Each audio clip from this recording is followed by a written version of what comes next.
And so when I say Chinese, I want you to scream out the nation that's associated with this. For example, if I say Chinese, you're going to say what? China! All right, let's say it with authority. When I say Chinese, you say what? China! All right, that's just a test right there. So here we go. Chinese. China! Russian. Russia! Italian. Italy! German. Germany! Swedish. Sweden! Korean. Korea! Egyptian. Egypt! Nigerian. Nigeria! Black. Exactly. Nothing. Tell him, Pastor. Tell him, Pastor. Black, nothing. I hope you were able to successfully identify the issue.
The same people that have stripped us of our identity and labeled us as a color have told us what it means to be black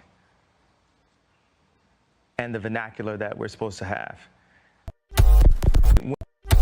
Planned Parenthood was made by Margaret Sanger, a known eugenics, with the KKK to control the Jew population. When I say Jew, I mean the 12 lost tribes of Judah, the blood of Christ, who the people known as the race black really are.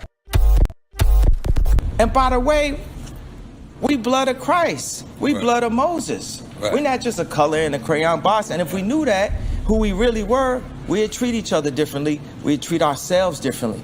So when you say, I'm black and I'm proud, like, but of what concept are we understanding? They say, go see the African History Museum.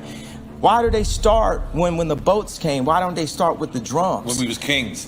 No, they don't want it, but we are kings. Mm-hmm. But the 400 years doesn't have to deal with slavery. It has to deal with the Bible. It has to deal with us being disobedient to God. Right. And that's why we farm land that isn't our own. Record labels, the NBA, Hollywood. These boys be scared. They be sitting there. Michael B. Jordan be telling my cousin, like, man, I want to do what Ye do, but I'm just, I'm right here. Or, like Kevin Hart be like, man, I like that. I'm envious of what Dave Chappelle could do. The white man is enacting a story all over the world. We left our homes and flooded the world. We smothered culture. We smothered knowledge. We erased history and rewrote it our way. Myself, my grandfather is 100% Ashkenazi Jewish. Claiming to be Jewish, Ashkenazi Jewish is just a conspiracy. White men claiming to be of tribes of Israel when I'm Germanic. I have no ties to Israel, no ties to Judaism. Except loosely written history that's been whitewashed over for centuries. There's only one true ethnic Jew, the Mizrahi Jew, because they are Africans, and if you read the original Bible written in Phoenician Hebrew, they're not. Jewish people are not Europeans. The modern Jews in Israel are Russians or Khazars to be precise, from Russia. I learned it from my grandfather that because he was an Ashkenazi Jew. I'm so glad you're here because you can bring great clarity. Can you tell us a little bit about the Sephardic Jews and how they were scattered because they went west? I sure can. Because the reason why I want to is because a lot of them, and a lot of people don't know this, are in the Caribbean. They are. In the islands. And you're one of them. I know that. I'm one of them. I know that. Because, a lot of folk don't know that those roots are there. One of the first batches of slaves that came to Jamaica, they were the Sephardic Jews. It's documented. And they're all over the Caribbean, South America, Central America, and even the South Central United States. Wow. And DNA testing is a factor in all this now. Listen, Genesis chapter 11, verse 10 explains the genealogy of Shem. Shem was a black man in Africa. If you repeat this back, Genesis 14, verse 13, Abraham steps on the scene. Being a descendant of Shem, which is a fact, means Abraham too was Abraham, born in the city of a black man, called Nimrod, grandson of Ham. Ham had 4 sons. One was named Canaan. Here, let me do some explaining. Abraham, Isaac was Jacob had 12 sons. For real, and these were the children of Israel. According to Genesis chapter 10, these were the children of Israel. This is Hoppin' Bob. You run afoul of Bob, you run afoul of me. You run afoul of Bob, you run afoul of me. You run afoul of Bob, you run afoul of me. I'm tired, boss. He said, it's too hot, boss. He tired. Too hot. He tired. You tell that lazy jigaboo the state of Mississippi I ain't interested in his meteorological assessment. Listen up, jigaboo.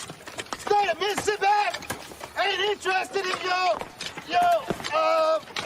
meteorological assessments. You tell him the state of Mississippi is only interested in getting this here ditch cleared by sundown. State of Mississippi want this here ditch cleared by sundown. You got that, boy. Got it. He don't sound like he from around here. He from New York City, boss. He from New York City, boss. He from New York City, boss. I want to say peace and blessings to you, to everyone that is watching right now. I'm very irritated right now about what I see was happening among our community. First, I want to start off by saying peace and blessings to everyone. I'm going to give some shout outs and then we'll get into it. I'm really disappointed of what I'm seeing inside this community, right? Continuously proving that we as a people have issues. Kwame Brown, about a year and a half ago, I'm pretty much broke the internet dealing with the Stephen A. Smith. I refer to him as Stephen Hoppin' Bob Smith. But we have a lot of Hoppin' Bobs that's out here. And Kwame Brown exposed the get-along gang, the go-along, get-along gang. And he named them. And all the ones that he had problems with, right, because of this whole Stephen A. Smith, calling him a bust because here it is. He done made almost $100 million between his NBA contracts, being in the NBA for almost 13 years, and also, endorsements and all those different things. They kept riding him even after being out of the league, retired from the league, kept riding him as being, a bust, right? Riding him, label him a bust. In the league for 13 years, but he's a bust. In the league for 13 years, did things that most of us would love to do as a young man. That's make millions of dollars, buy a house for your mother, for your family, take care. Those are things that we inspired to do. We have goals to do, and many of us don't even achieve those goals, right? But the key is how he got dragged through the mud, right? And the person that really stood out the most out of that whole situation was Charlemagne the God, right? He went into the man's personal life, stuff he didn't even know about his own family. Brought up his father's situation. Brought up it was just so bad over him defending himself because of this situation. And I'm going to change this caption here. I'm going to change, not just caption, the screen print. I'm working on it right now as we speak. I want to change that so that way you can get a better understanding of where I'm going at with this. Because right now what we see Kanye West, Ye, and I'm, going through the ringer, all because he took a stand. Whether you agree or disagree, he took a stand. He took a stand towards the media. The media, right? Did he made a poor choice of words when he used the death con versus DEFCON, and I'm going to show you that again. Poor choice of word. He made some things I just can't roll with some of his approach and some of the things he said about slavery, about our people. I can't get with the White Lives Matter t-shirt. I can't get with none of that. But at the same time, we have to be fair. We have to be truthful. Kanye West called out Charlemagne the God about being part of the payroll for those that come against our community and others that go against it, sort of like the term buck the system. And what happened? What happened? Kanye West, nothing but he say, she say, not a video dropping, none of that, even if he did, but he say, she say stuff. Talking about another man's private part. He supposedly had a conversation with Kanye West, and Kanye West shared with him allegedly, supposedly, no proof of the conversation, and stating how he's in fear of what's the comedian, the guy that used to be on Saturday Night Live, Davidson, private part, the size of his private part. And now we have men in our community focusing on the size of Kanye's private part, reproductive organ, versus, what's his name, Peter Davidson's reproductive organ. Wait a minute. I want y'all to understand this. Guess who they are talking about? They're not talking about the actual issue. Hey, let's talk about what Kanye West said here. Let's go through line by line and see if what he said is true. Let's start with what he said about, let's just say going DEFCON 3. Let's break that down. Then let's deal with the other portion of what he said about Black people, our people being the original people. Let's talk about those things. But yet, instead of Charlemagne the God addressing what he said, he puts out gossip. And this is pretty much a barometer that we can use to measure the state of our men, the men from our community of today. This rhetoric, this stuff, you don't see happening in other communities. You don't see this in the Jewish community as we know it. You don't see this in the white community as we know it. We don't see this type of stuff happening in the Asian community. But within our community, instead of addressing what Kanye said, now you have these so-called Black entertainers, men. You're not really seeing the women. You're seeing men clowning Kanye West about what Charlemagne the God said and what is supposedly been and allegedly a conversation, a one-on-one conversation. No audio, no nothing. Even if he did have audio, what does that have to do with this situation? Come on, family. I got to call it what it is. These guys don't want to address nothing what Kanye said, but want to insert into the discussion, and many of our brothers and sisters are falling for it. The okie doke. What does a man's reproductive organ have to do with the situation and the things that he brought to the table? He talked about Margaret Singer, whatever her name is, the founder of Planned Parenthood. He talked about those things, about how we're constantly every day being killed, babies. He talked about, and I talked about this as well, New York, especially most Black communities inside this country, right? The chances of the child being aborted versus actually being born is higher.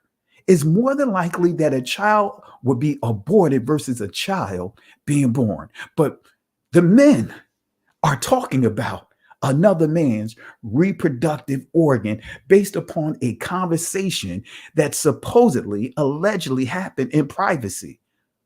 Come on, family. The same person that had on his show images of a man sodomizing another man. He had dolls in his backdrop. On his show, he had a man, more particular, supposedly a Black man's rear end, sitting on his counter, on his desk, playing with a man's buttocks. And was supposed to be a gift to his DJ, but playing on it, even doing, I can't even get into all of that because it's oh my gosh, I don't even want to get into all of that. And I would not show none of those images on here. You know, not having them flag this channel or take this channel down. I'm already, always, kind of walking on eggshells, so to speak, with this platform, with the shadow banning. But yet you got brothers and sisters, actually mainly brothers, right, who are in prominent positions talking about another man's private part, but not addressing the real issue. Come on, family. I watched the Young Turks, what they did and said to Kanye about Kanye West, calling him a bigot.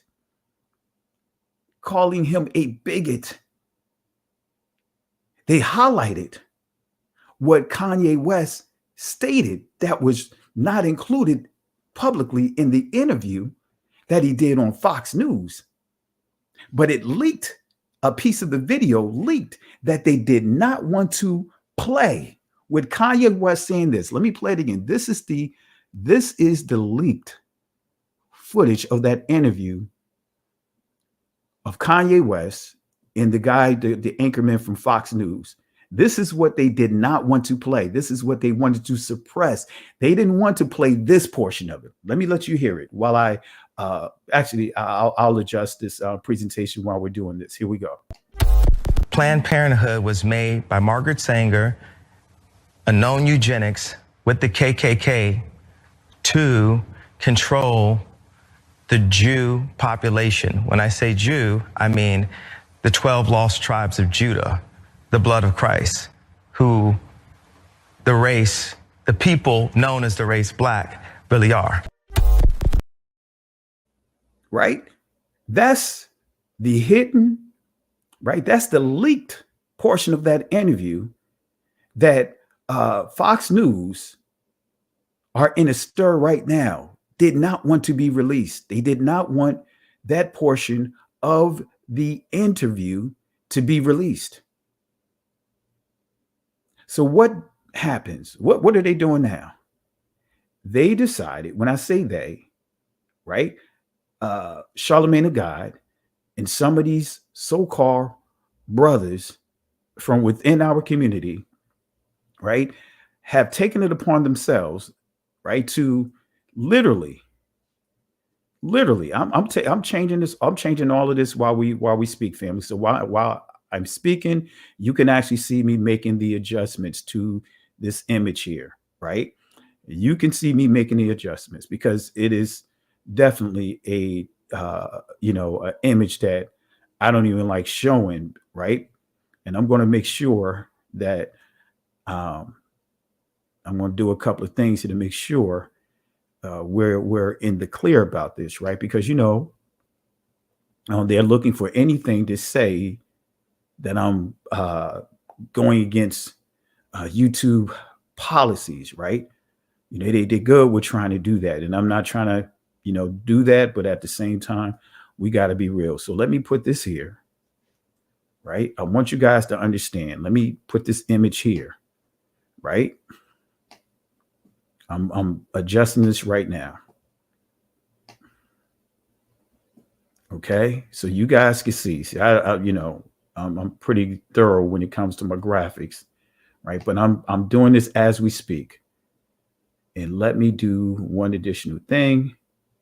All right, let's see here. I want to make sure you guys understand for those that are coming in, so that way you can see what we're discussing. Buck breaking, right?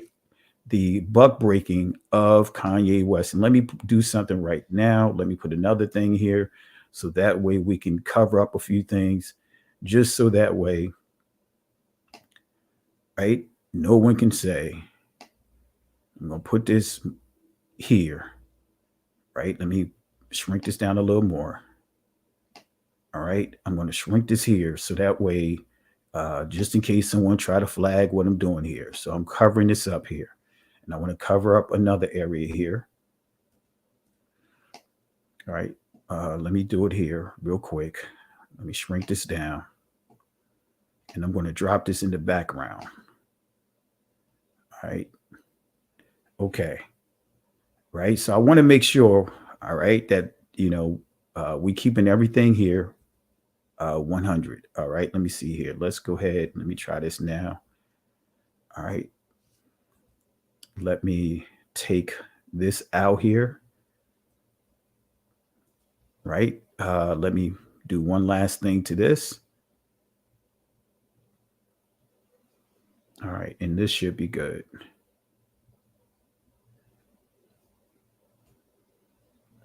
All right. Now, this is a better picture, right? The cleaner picture. And I want you guys, and I'm going to stretch this out so you can get the visual. I want you guys to pay attention to what you're seeing here. All right. This is the playbook right here. This is the playbook right here. This is the playbook right here. Right? Let me slide this over. This is the playbook right here. Let me say that again. This is the playbook right here. I want you to pay attention to this image here. You got a brother, man, right? Part of the process of beating his own brother. While you see the overseer watching. It was even worse in this family. I couldn't put the images on here. I'm talking about buck breaking. You know what? When you start understanding the Willie Lynch letter, the Willie Lynch syndrome, they had what is called buck breaking. They also called it, they used the terms civilized versus uncivilized. The uncivilized Negro is what they referred to, was the one that went against the system, that fought against slavery, that fought against being enslaved. So they refer to him or her as being an uncivilized Negro. Right? The civilized Negro was the one that would actually embrace, right? That would embrace the oppression, that would not buck against, so to speak, against it. This is the playbook right here. And we see it playing out right now, because basically the playbook is if whatever group cannot address the truth, address your message, then what they resort to doing is trying to destroy your character, try to make, as the scripture says, when you see the word evil report, ra'ah dabath, right? They want to make your testimony good for nothing.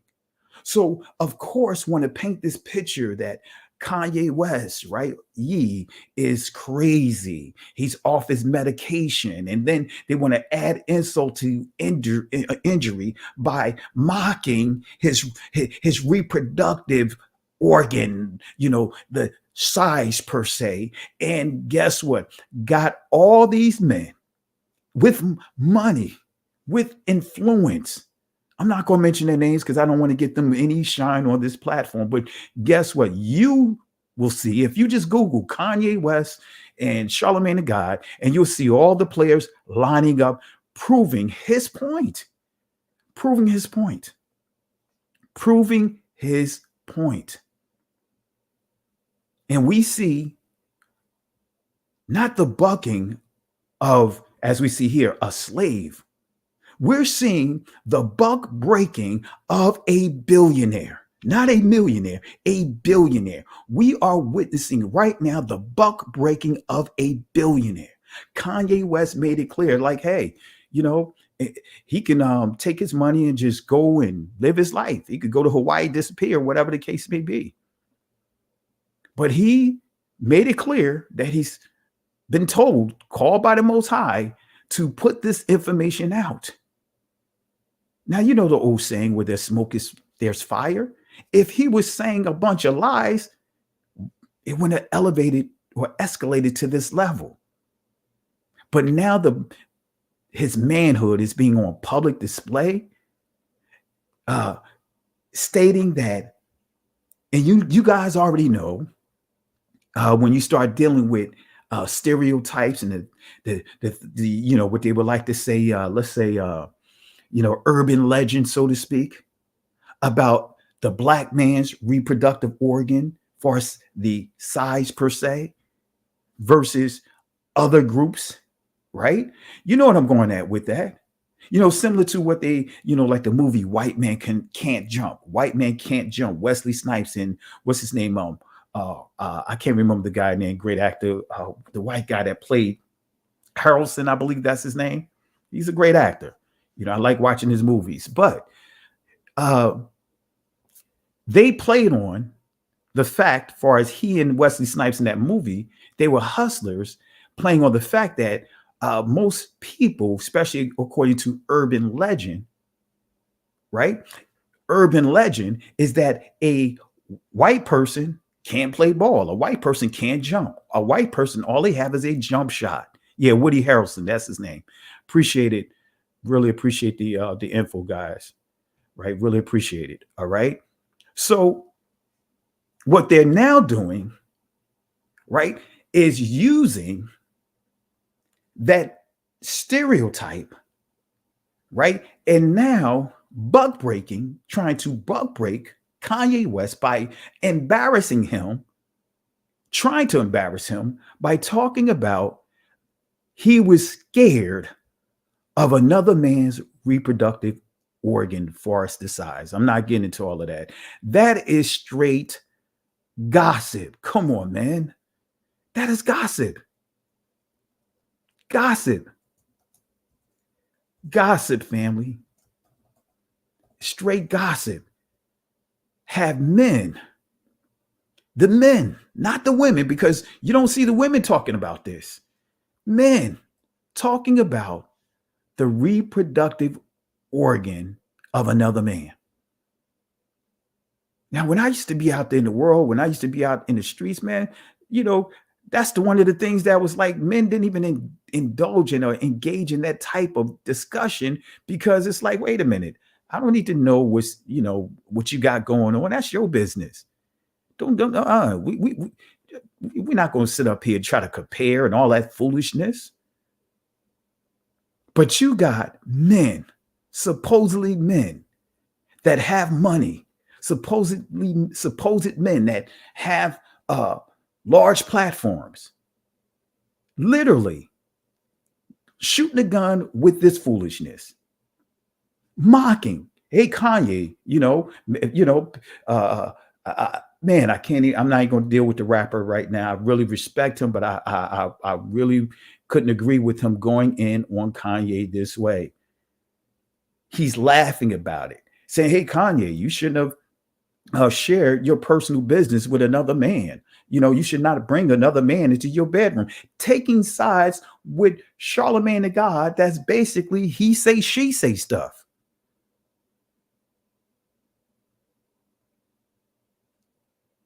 Oh, come on, family. Let me pull up this Willie Lynch stuff, man. Let me pull up a little bit on that, so you guys understand what it is, right? Let me pull it up here. I have it in one of my presentations, so I'm going to bring it up here. Let's see here. I'm going to bring, I want to, this is an old presentation. So of course the graphics is not going to look the same, family. So this is like to show that this is a old presentation. Let me pull it up here. I want you to understand, guys, what it means. I mean, the Willie Lynch letter, right?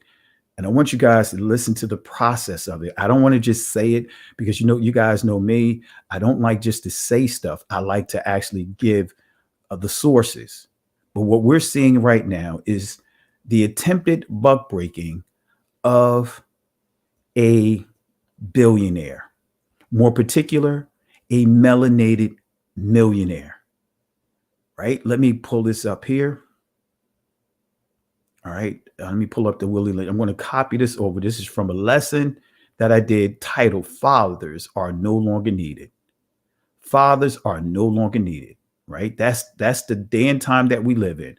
Fathers no longer needed. So let me just copy some of that over and we are going to discuss this, right? And this is a presentation I started doing years ago. So let me pull up some of the Willie Lynch information here so that way you guys can understand what you are seeing here, right? What you are seeing here. Let me pull this over. Let me pull this over. I'm copying it right now as we speak because I want to deal with this here. All right, let me put this at the top here. All right, let me put this at the top, right? Let's go to the next slide here. And I want you guys to understand this is real, family. This is real. And I just can't believe that I'm seeing witnessing what I see, especially when it comes to those that are supposed to be prominent figures or have large platforms, have this type of influence on our community, for us, the younger generation, to actually think that this is okay, family. I just don't understand it, family. I don't understand. I just copied a couple of slides over. Let's talk about it real quick. All right, here we go. Fathers no longer needed. And this presentation deals with the calculated emasculation. Let me say that again, family. Calculated emasculation. And what we see right now is a calculated emasculation, the attempt to emasculate a man. Let me say that again. Fathers no longer needed, calculated emasculation, right? Now let's talk about it here. Are fathers necessary, right? That's the question, right? And we know fathers, it's very necessary. That is, you can't, if you remove the father from the household, the whole household is out of whack. Likewise, the mother. In Hebrew, it's Abba. For mother, for father, and mother is Amma. The very first word you will learn in Hebrew when you learn the letters, right, is father. The first two letters form the word Abba, right? Abba. I may even pull up some Hebrew here and let you see a demonstration that a presentation that I did with the men, showing the importance of father, the importance of mother, and how they come together. I'm going to show that here in a second here. But this is an article that was posted on the website, theatlantic.com, right? This publication here by Pamela Paul, right? August 10th, right? August 2010, rather, excuse me. July, August 2010 issue, right? Notice what it says here. And this is just some bullets from it. And I'm going to post this article inside the chat. You guys know, how we go. You know how we do things.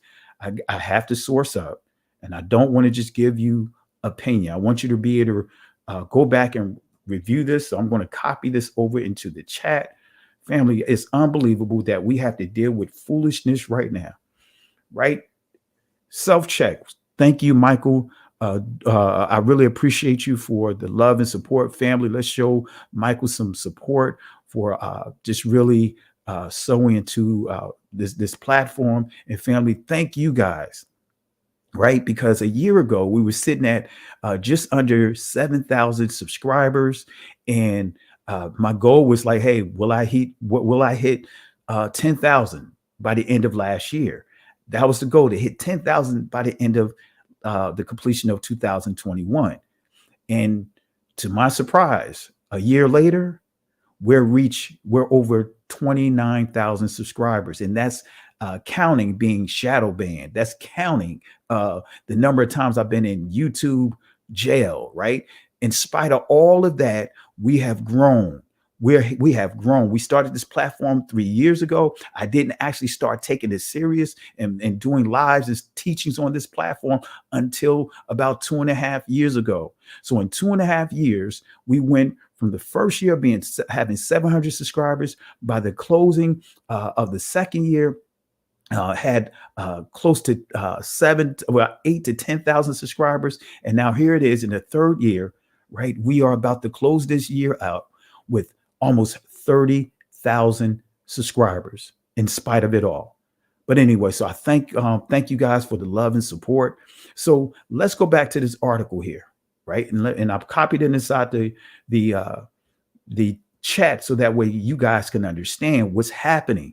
The calculated emasculation of the man, especially more particular, the men in our community, right? So let's go ahead and read what it says here. It says most of the data fail to distinguish between a father and the income a father provides. Let me read that again. Most of the data fail to distinguish between a father and the income a father provides, or between the presence of a father and the presence of a second parent, regardless of gender. Pay attention. It says here, the quality of parenting, right? Biblars and Stacy says, they say this is what really matters, not gender. Let me say that again. They're saying, two women here, they are saying what really matters is not gender. It goes on to say, but the real challenge to our notion of the essential father might well be the lesbian mom, right? This is 2010. So they are saying that the lesbian mom, the presence of a lesbian mom is better than the presence of a real male father. But the real challenge to our notion of the essential father might well be the lesbian mom. On average, lesbian parents spend more time with their children than fathers do, right? That's what they're saying here in this article. They're saying that lesbian parents are better at being fathers than biological male, masculine men. That's what they're saying in this article. Now, family, this is heritage. I'm not going to get into this. But then again, let me just highlight this here real quick. Heritage. The Oxford Dictionary definition of heritage, as you see here, valued objects and qualities such as cultural traditions, unspoiled countryside, and historic buildings that have been passed down from previous generations. So when you understand heritage, right, you know, we as a people, we've had our heritage taken from us, family, ripped out of our hands. What is heritage? If you read Genesis chapter 10, and this is what you can shut down anyone in church when you start telling them and understanding what your identity is, that your heritage is. And this is what Kanye West is going through right now, because now he's dealing with heritage and people are trying to bug break him and tell him heritage doesn't matter when it comes to our people. Anyone can honor the law of return. You have Asians honoring the law of return, going to Israel and others. But let it be a Negro, anything but the Negro. Let the Negro start speaking truth about their heritage. We can embrace every other heritage, but when we start embracing our heritage according to the holy word, all of a sudden now we got a problem. As you see here, and when you read Genesis 10, you'll see heritage. It says that each one of Noah's sons had their own land, had their own language, right? Land, family, language, right? Land, family, language, had their own land, had their own language, had their own families, each one of the sons. Those are the pillars of what constitutes a nation being a nation. And these are what? Valued objects. That's what heritage is, family. We as a people, through the transatlantic world war, because it was not a slave trade, it was a world war, we have been hoodwinked. We have been stripped of out all the major tenets, the pillars of what constitutes a nation to being a nation. Heritage, those valued objects, land, family, and tongues. They redefined all of these things under the institution of race. Heritage, valued objects, family. There's an attack on our heritage. And over time, there have been a number of systems created to systematically reduce the importance of the father. These systems' primary agenda is to attack identity of the family through their fathers, right? Act of hostility, family.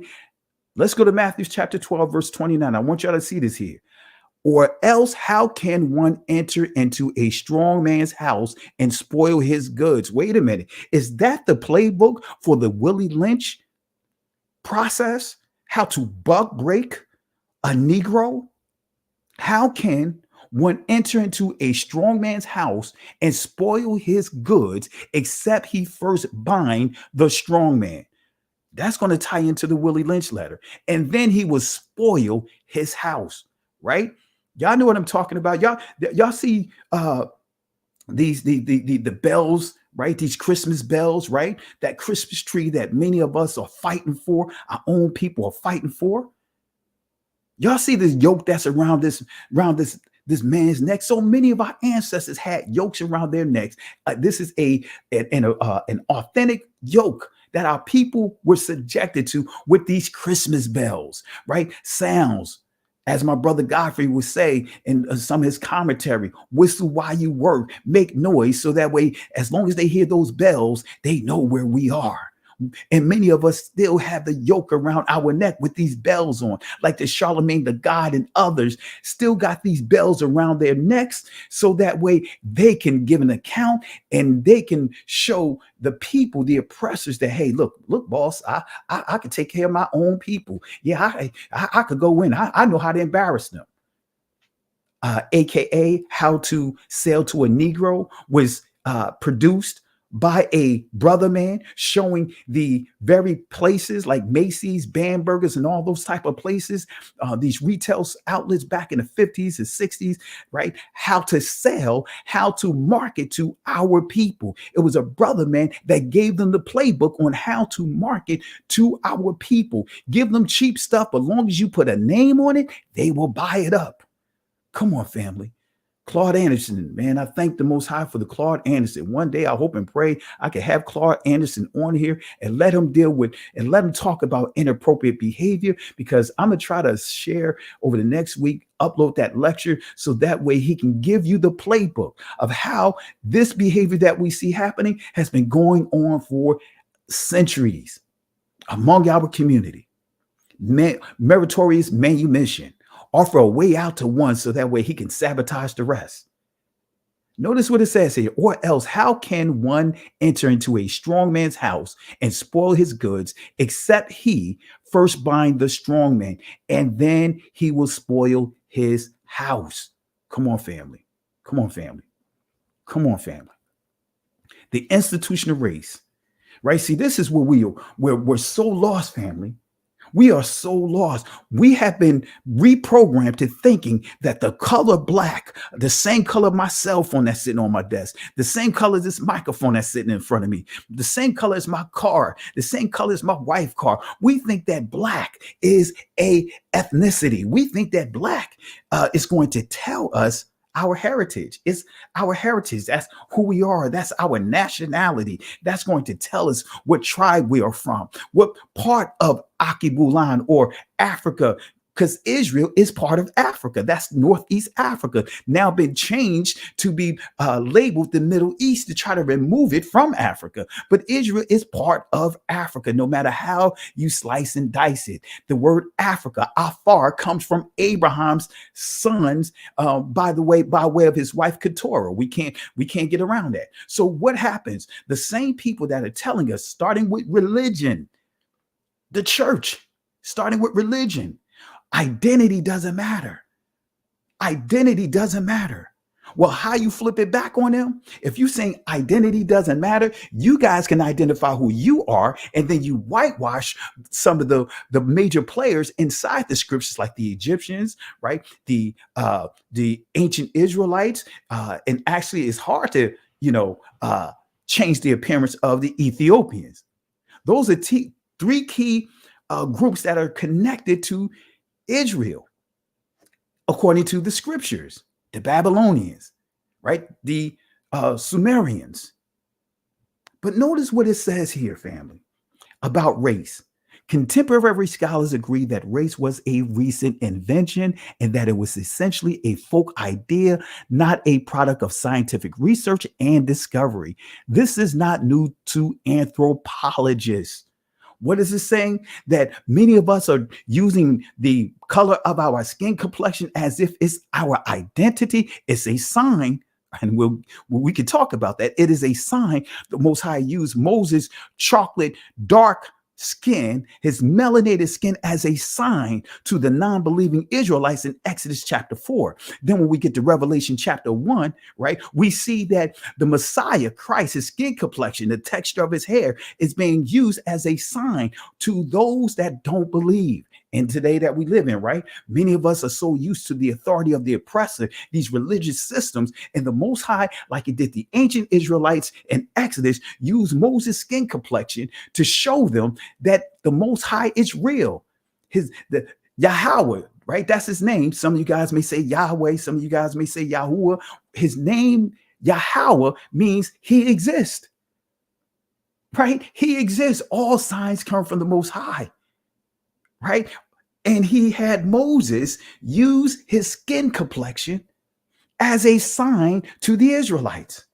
Moses, who was raised up in the household of Pharaoh's daughter, right? Who looked like an Egyptian, right? Just like Joseph looked like an Egyptian, just like Apostle Paul mistaken to be an Egyptian, just like the Messiah. Guess what? His father, Joseph, far as not his biological father, but the father of his household, Joseph and Mary, they fled to Egypt to escape genocide, right? So again, race is an invention, a folk idea, not a product of any scientific research and discovery. This is not new to anthropologists. Family, this is not new. The anthropologists know that the institution of race, they know it's a joke. It was not based on any scientific equation. They took pretty much everyone that's in Africa and lumped all of us up under one color description, and that's black.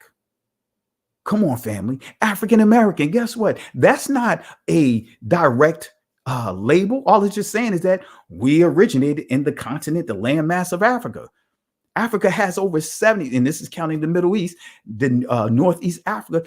Africa has over 70 countries, independent countries. So saying that you're African American still doesn't tell you where you're from. It just tells you that, hey, I'm from that landmass over there, right? You can say that you live in the United States, but it doesn't tell you what state you were born, what city you were born at, what hospital you was born at. I remember dealing with a group of pastors and a Caucasian pastor, this discussion that we had, this powwow that we had. The discussion was, why is black men leaving the church? Right? And I gave them the answer. And a Caucasian pastor stated, and he was trying to be sarcastic, say, hey, I'm from Africa and I am an American, and that makes me Afro-American. He had a card to prove that he's an African American, an Afro-American. And I said to him, you just proved my point. I said, even though you are African American, according to your papers and you in the legal term, but your family is Dutch. That's where you come from, Dutch. He said, no way. How did you know? I said, see, I'm correct. And then when I started breaking down the South Africa, the players of South Africa, I said, that's the problem. You could pinpoint your heritage. But most of our brothers and sisters in this continent, inside the Caribbeans, right? in the Caribbean areas, right? The islands, right? The U.S. territories, as well as the French. I'm not getting into all that, but we can't. But there's breadcrumbs that's taking us back, right? They don't want to talk about the Igbos. They don't want to talk about the Limbas. They don't want to talk about the Yoruba. They don't want to talk about the Bambara. They don't want to talk about those groups that have been proven to be, and others, blood descendants of the ancient people, the ancient Israelites. So let's finish with this institution of race, right? Notice what it says here. The term race, which had been a classificatory term like type or kind, but with ambiguous meaning. In other words, generic. See, Genesis, for those that want to go there about, it doesn't matter, identity doesn't matter. Christ, his blood is red. We don't have to worry about that. As long as Christ died for everybody. But Christ made it clear that in Matthew chapter 15, that he did not come but for no one else but the lost sheep of the house of Israel. Not some spiritual Israel, but a bloodline descendant, a physical Israel, right? He made it clear. Paul made it clear that have the Most High did away with Israel? Yah forbid. Israel is still in existence, physical Israel.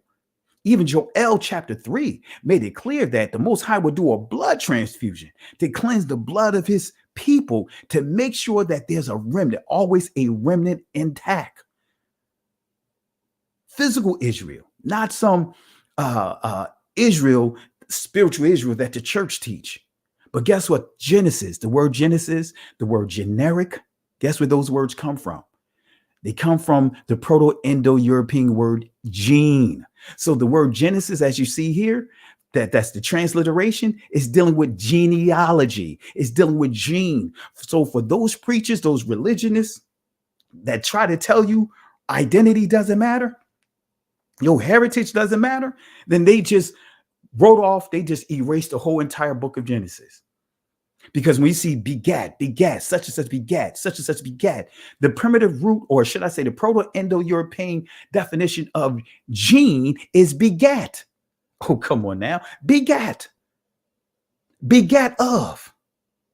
So that's why you see such and such begat, such and such begat, the generations of Adam, such and such begat. Such and such begat. Then when you get over to Genesis chapter 10, the generations, these are the generations, these are the sons of Shem, or not Shem, the sons of Noah, right? And then you see the generations of each one of the sons. Then you get over to Genesis chapter 11, the continuation over there.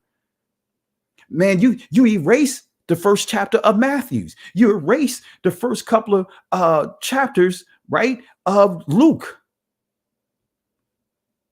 right? You erase those things, right?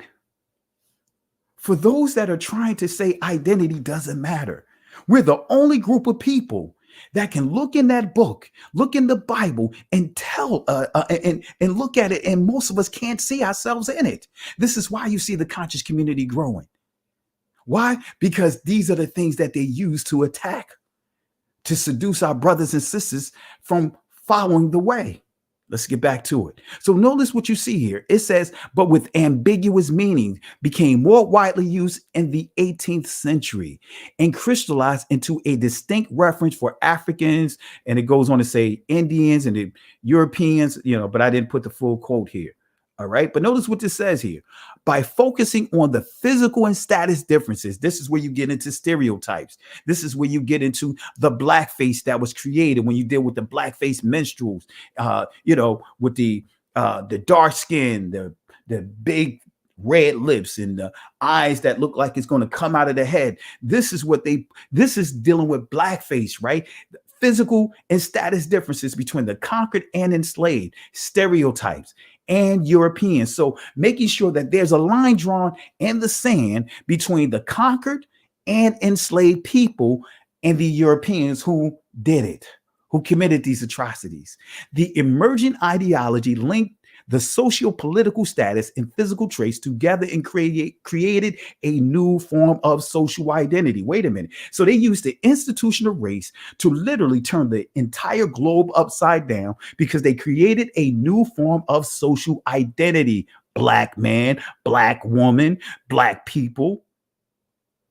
They changed it upside down, turned it upside down, now have us chasing color descriptors and not really understanding our true heritage.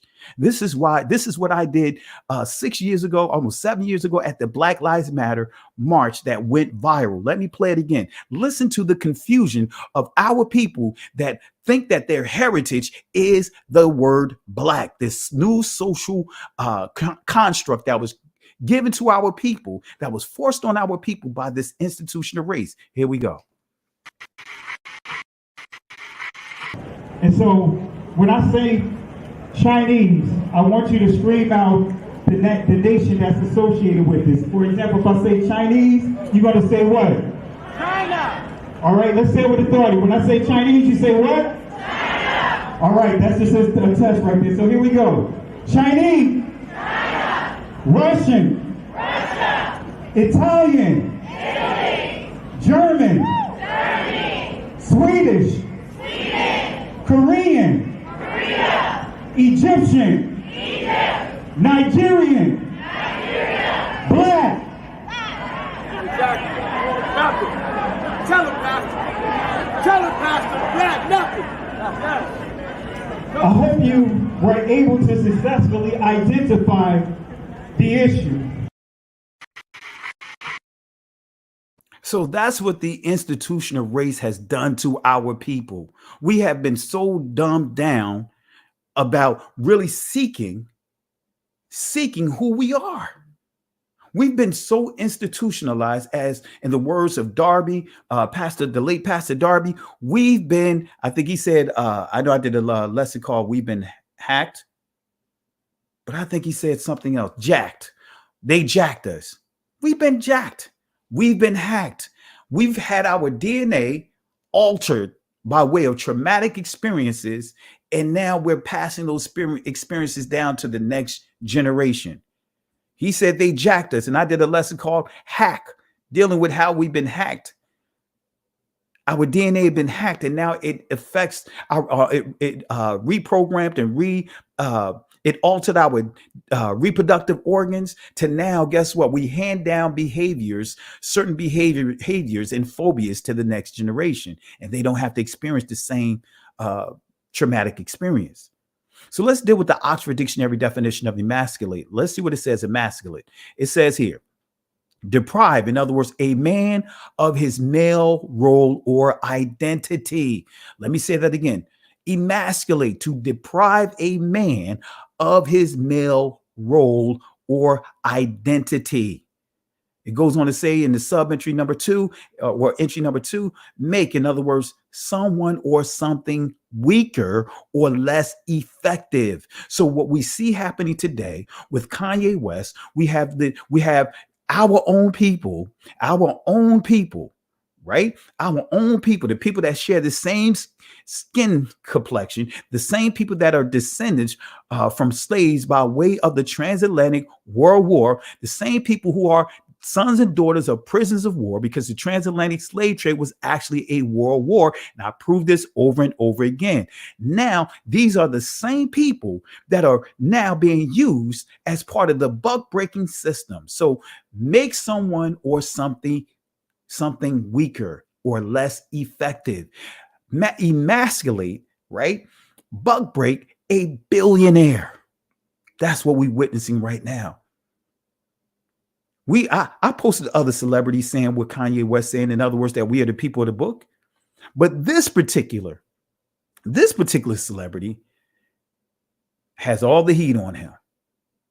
Nick Cannon had the heat on him, right? But didn't source up. And what happened? Right? And I want to make this clear, not being insensitive to atrocities that have happened in other communities, but they were talking about the word Semitic. Instead of giving you the definition of the word, what they did, they just continued to talk without showing sources. But you have a billionaire, right? A billionaire that is taking a stance, right? See, that's the issue that many had with Donald Trump. Donald Trump is a billionaire. There's a certain demeanor that comes with someone that's a billionaire. There's a certain level of arrogance that comes with a billionaire. But now we see our own brothers and sisters with these large platforms coming at doing the job, right? Like that Young Turks article, or should I say video, when they did about Kanye West. They had our own people, our brother man, doing the segment, bringing forth the study. I mean, the story, doing the commentary on that. That's the playbook. Use our own people to say what they want to say, but can't say it because they know the ridicule. They know the fight that's going to come with it. But let us say it. Let's get someone from within the community. Let's offer them meritorial manumission. Let's offer them a plan. Let's offer them a steak of the devil's pie. Let's give them a slice of the devil's pie, so that way if something happened, if there's an uprise, we're going to make it so that way if there's an uprise and this person that we designated to be that mole, and they come tell us that the slave's about to rebel, and we find out it's true, and we're able to stop that uprising. Guess what? We'll free that person that ratted them out. We'll free them. We'll give them all kinds of benefits. Come on, family. Let's continue. Emasculate, to deprive a man of his role or identity. So a system and order, right? There's a system and an order that was created to emasculate the man. Hebrew definition of emasculate, notice what it says here. It says to castrate a eunuch. So the Willie Lynch system, here it is, the Willie Lynch system of emasculation. See, they'll try to tell you, hey, well, Willie Lynch didn't exist. This is fake. But guess what? Whether you want to say it's fake or not, guess what? The process, the playbook is in place because we see it playing out right now before our eyes. The emasculation of a billionaire, a Negro billionaire. So the Willie Lynch letter, The Making of a Slave, December 25th, 1712. This speech was delivered by Willie Lynch on the bank of the James River in the colony of Virginia in 1712.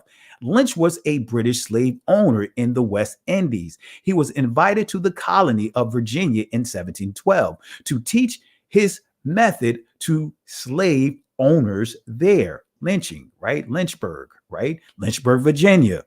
For those who think that Willie Lynch didn't exist, right? They still have enough things out here that, seem to pay homage to Willie Lynch, like even the name Lynchburg, right? But anyway, Virginia. The term lynching is derived from his last name. So when we go to the etymology dictionary of lynch, notice what it says here: inflict, severe. In other words, bodily harm, punishment. But notice what it says: inflict severe, but not deliberately fatal bodily punishment. And we know especially when you get into that lynching period, the height of the lynching period, it was all about inflicting severe, fatal bodily punish, fatal. It was to kill, to murder, to destroy. They did all kinds of things in that lynching process. Hanging was the last end of it. Killing them was the last leg of it, so to speak. But inflict severe bodily punishment on someone without legal sanction. And notice what it says here. From earlier Lynch law in 1811 in reference to such activity, which was likely named after William Lynch. Wait a minute, it says likely named after William Lynch, Pittsburgh, Virginia, right? But notice what it says here. Other sources trace the name to Charles Lynch, right? A Virginia magistrate, okay? It goes on to say here, originally any sort of summary justice done without authority of law for a crime or public offense, right? Just highlighting some things here. It says here, the narrowing of the meaning to extra legal execution by hanging is evident by the 1880s and after 1893, lynching mostly meant killing of blacks by white mobs. Let me say it again. 1893, after 1893, lynching mostly meant killing the killings of blacks by white mobs, especially in retaliation for alleged sexual assault of white women. All right, that was the playbook to lynch someone. So the Willie Lynch system produced the lynching laws. All right, and here's some quotes from this letter. Notice what it says here. Hence, both the horse and the Negro must be broken. So what they're doing is comparing breaking the men, starting with the men. They're using it in comparison to a stallion, a horse, right? Notice what it says here. Hence, both the horse and the Negro. Y'all know what it means. Negro is interchangeable with the word nigger, negas. Naga. Y'all know what I'm going at with that. Those words are synonymous to one another. Synonymous. They're synonymous if you understand the true meaning of it. Right? Let me play this clip real quick. You will see that a white kid, a young white kid in the National Spelling Bee or ESPN was asked to spell this word, and you'll see the definition of niggas at the bottom of the screen. And you can Google this as well. Right? Not just Google it. You can actually pull it up on YouTube. Right? Let me stop this here. Take this banner from below and let me show you this video clip real quick so you guys can see. Niggas. And did you say the word loudly for the judges? Nigga. Niggas. One more time. Nigger. Niggas. Niggas. Nigga. Niggas. All right, so you heard it yourself. And here Strong's is G 3526. Niger. Niger. Strong's G 3526. Niger. Niger. Could you use it in a sentence? Real nigga roll call. Niggas bleed. Jigga my nigga. Niggas for life. Real niggas don't die. Shame on a nigga. Suck a nigga. Ain't no nigga. Ain't no nigga. Ain't no nigga. right. Y'all know what I'm going at with that, family. That's right. Fair use for anyone that may try to,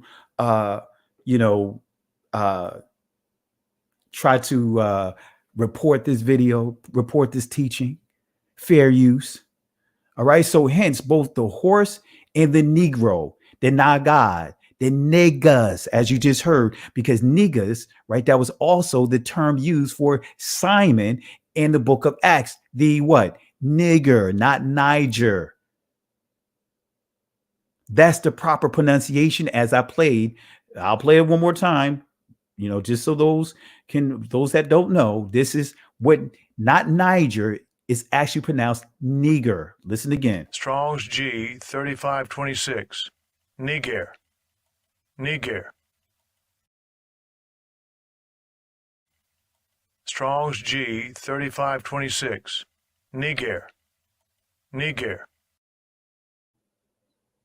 All right. So I want to make sure you guys understand. Okay. So hence both the horse and the Negro must be broken. That is breaking them from one form of mental life to another. So on those slave ships, man, you had doctors, you had lawyers, you had kings, you had queens, you had educators, you had soldiers, all on these slave ships, right? To break them from one form of mental life to another, the form of being free to now being raptured, because that's what the word rapture means. The church has done a number on us, family. Got to have our people celebrating and wanting to be raptured. Raptured means rape. It means abduction, rape, kidnap, abduction. So here it is. It's saying that is breaking them from the one form of mental life to another by way of rapturing them. Keep the body, take the mind. In other words, break the will to resist. When it comes to breaking the uncivilized nigger, nagas, negas, use the same process, but vary the degree and step up the pressure so as to do a complete reversal of the mind. See, this is what we see happening. Any one of our people that seem to buck the system per se, fight against the system, we are considered uncivilized. So now what they're saying here, now use the same process, but vary the degree and step up the pressure so as to do a complete reversal of the mind. So if they're thinking one way, if they're talking about going in on against the system, let's put the pressure on them so that way they can reverse their choices, they can reverse their decisions, right? So take the meanest and most restless Negro. Let me say that again. Take the meanest and most restless Negro, strip him of his clothes. Wait a minute. Kanye West got his own clothing. He developed his own clothing line. Kanye West is not wearing, like we used to say back in the day, the dookie ropes. He's not wearing all kinds of jewelry. He's wearing clothes that people have been mocking him for, saying it looked like hand-me-downs. But guess what? He done made billions off of it. He canceled Gap. Gap didn't cancel him. So strip him of his clothes. Strip Kanye of his clothes. Strip Kanye of his wealth.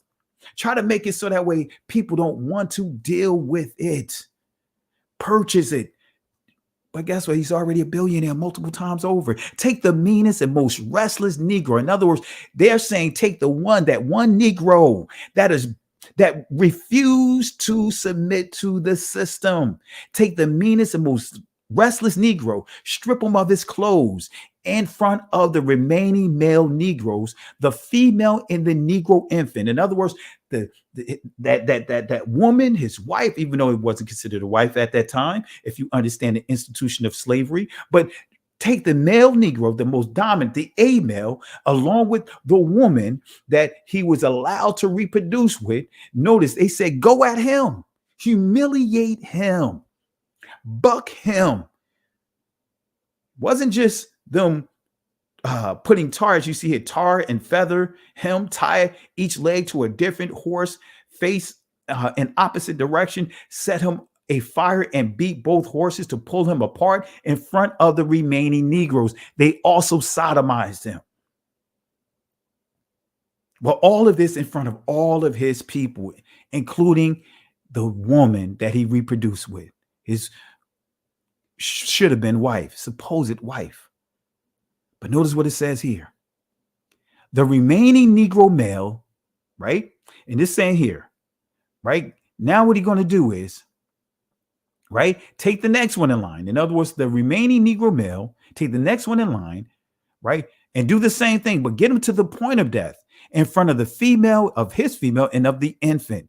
But don't kill him, but put the fear of God in him, for he can be useful for future breeding. Saying, hey, you know what? We can still breed him like an animal, right?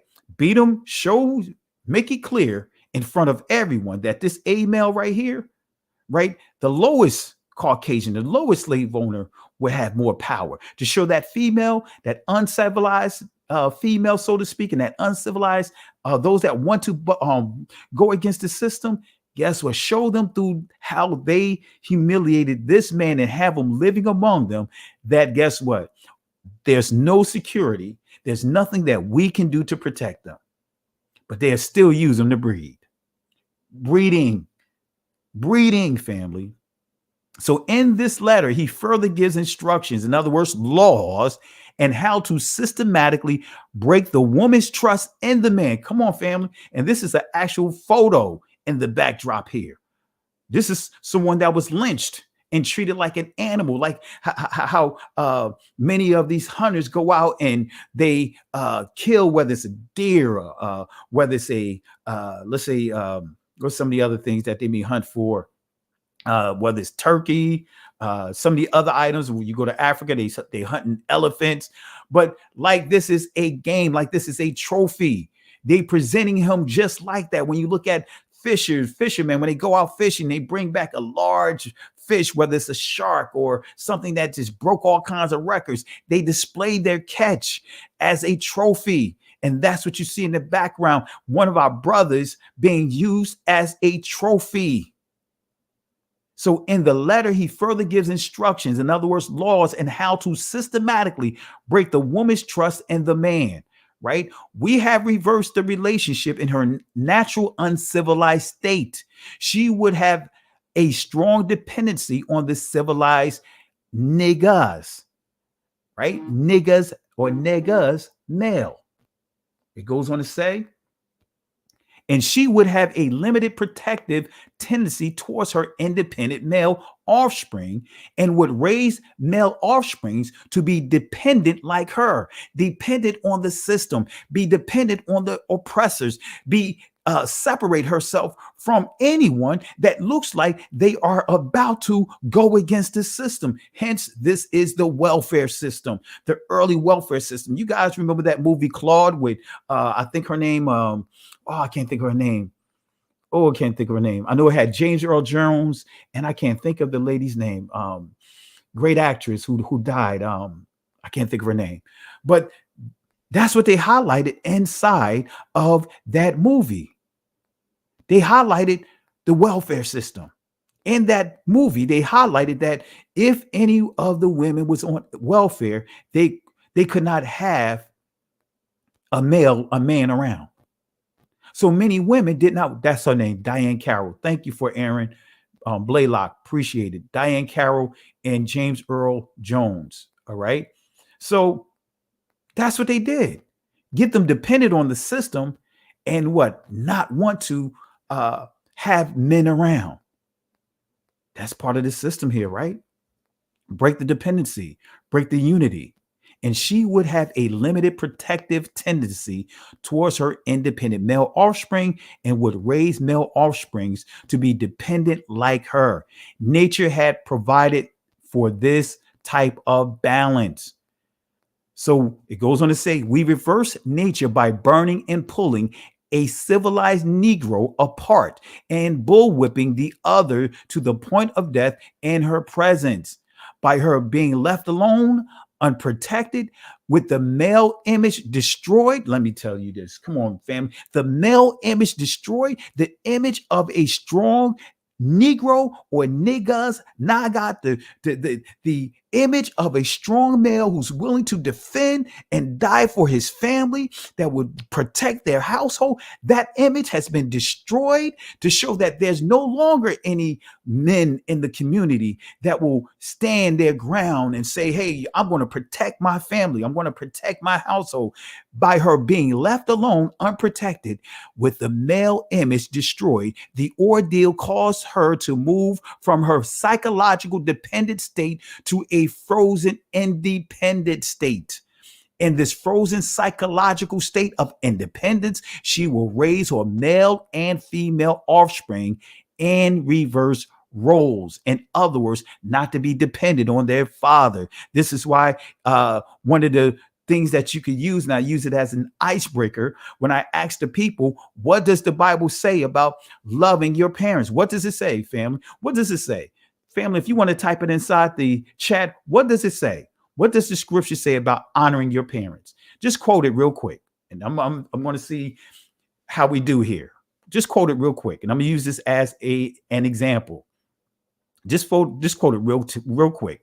Come on, family. I'm going to do some shout outs here as you post your answers. What did the Bible say about honoring your parents? Honor who and who? Right? Now, let me show you here. Right? We got honor your father and mother. Honor your father and mother. Right? We got honor your mother and father. Right? Honor your mother and father. Honor thy father. Right? Okay. Let's see what else. Love thy father. Okay. All right. Notice here's some more.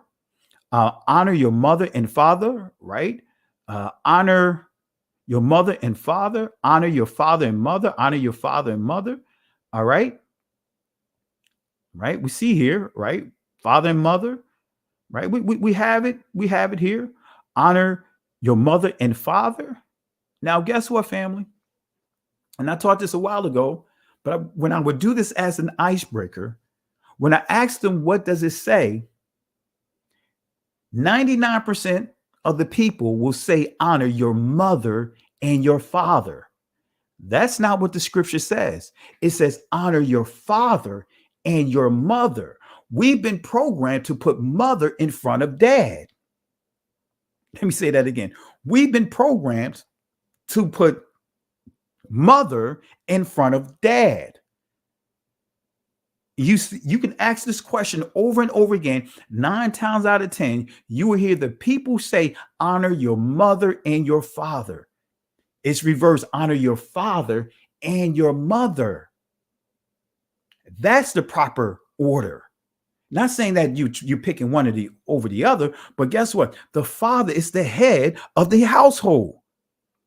So you have pastors, and I would challenge it. I got video recordings of when I put that out there, that icebreaker out. You have pastors saying, honor your mother and your father. And I said to them that they are wrong. They was like, no, that's what the word says. I said, pull it up. Pull it up. And they were surprised to see it means honor your father and your mother. There's an order here, family. This tells you just how bad we've been hacked, how badly we've been deceived. Come on, family. So now, because of this suppression, because of how we've been reprogrammed, how we've been hacked, how we've been jacked, as the late Pastor Darby would say, guess what? Now the woman, because of this traumatic experience, now she is going to pass these behaviors down to the next generation. This is how you create a generational curse. This is how you create generational strongholds, because the institution of slavery, guess what? It wasn't just for that moment. It was to be a perpetual thing. So in this frozen psychological state of independence, she will raise her men. She will raise her women. Notice what it says. She will raise her male. She will raise the females.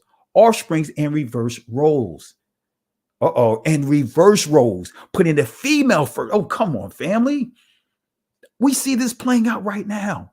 We see the calculated emasculation of a billionaire, a Negro billionaire right now. So notice how the letter does not use the title husband and wife, because it was calculated. Let me pull this up, family. I'm going to show one more thing. I'm going to drop the link inside the comment section for anyone that want to jump in. I see Jay Highstyle, I see Sister Carol. If you guys want to jump in and you guys want to share your thoughts, but the key, family, let's be respectful. Let's not curse. And family, I don't want to hear about Kanye West, the devil worshiping. I don't want to hear about that. Let's talk about where we are now, because there's a bigger issue.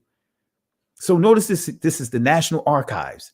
Slave marriages had neither legal standing nor protection from the abuses and restrictions imposed on them by slave owners, slave husbands and wives without legal recourse. Why? Because they weren't married. Could be separated or sold at their master's will. Notice this here.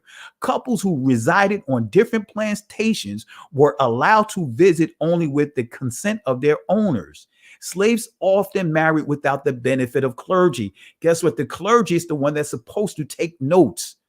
The clergy is the one that's supposed to record that marriage, because legally it'll be against the slave owners wouldn't be able to do what they did, because you have a legal binding marriage. That wasn't it. Couples who resided on different plantations were allowed to visit with consent of their slave owners, right? Of their owners. Slaves often married without the benefits of clergy. And as historian John Blassingame states, notice this, the marriage ceremony in most cases consisted of slaves simply getting the master's permission and moving into a cabin together. In other words, shacking up. They just said, hey, you know what? I'm gonna let you shack up with this slave woman over here. I'm gonna let you guys shack up. But you don't have a binding contract, a legal binding contract. Our ancestors were not married. Most of them were not married during slavery. They were just shacking up. And this is why we see this behavior running rampant in our community. Many would say, hey, you know what? I would rather shack up to test the goods versus being committed to that male or female. How many times have you guys heard that? Some of you guys may have said that in the past. Come on, family. That's all marriage was. They didn't have a legally binding contract because they were subjected to the laws, statutes, and commandments of the slave owners, not the slaves, not the Most High, but the slave owners. That's right. This is where you get common law marriage from. But notice this here, PBS detectives. Notice this here. Now I'm going to drop this in the link, this link in the comment section, just so you guys can have it for your reference. Let me drop this here.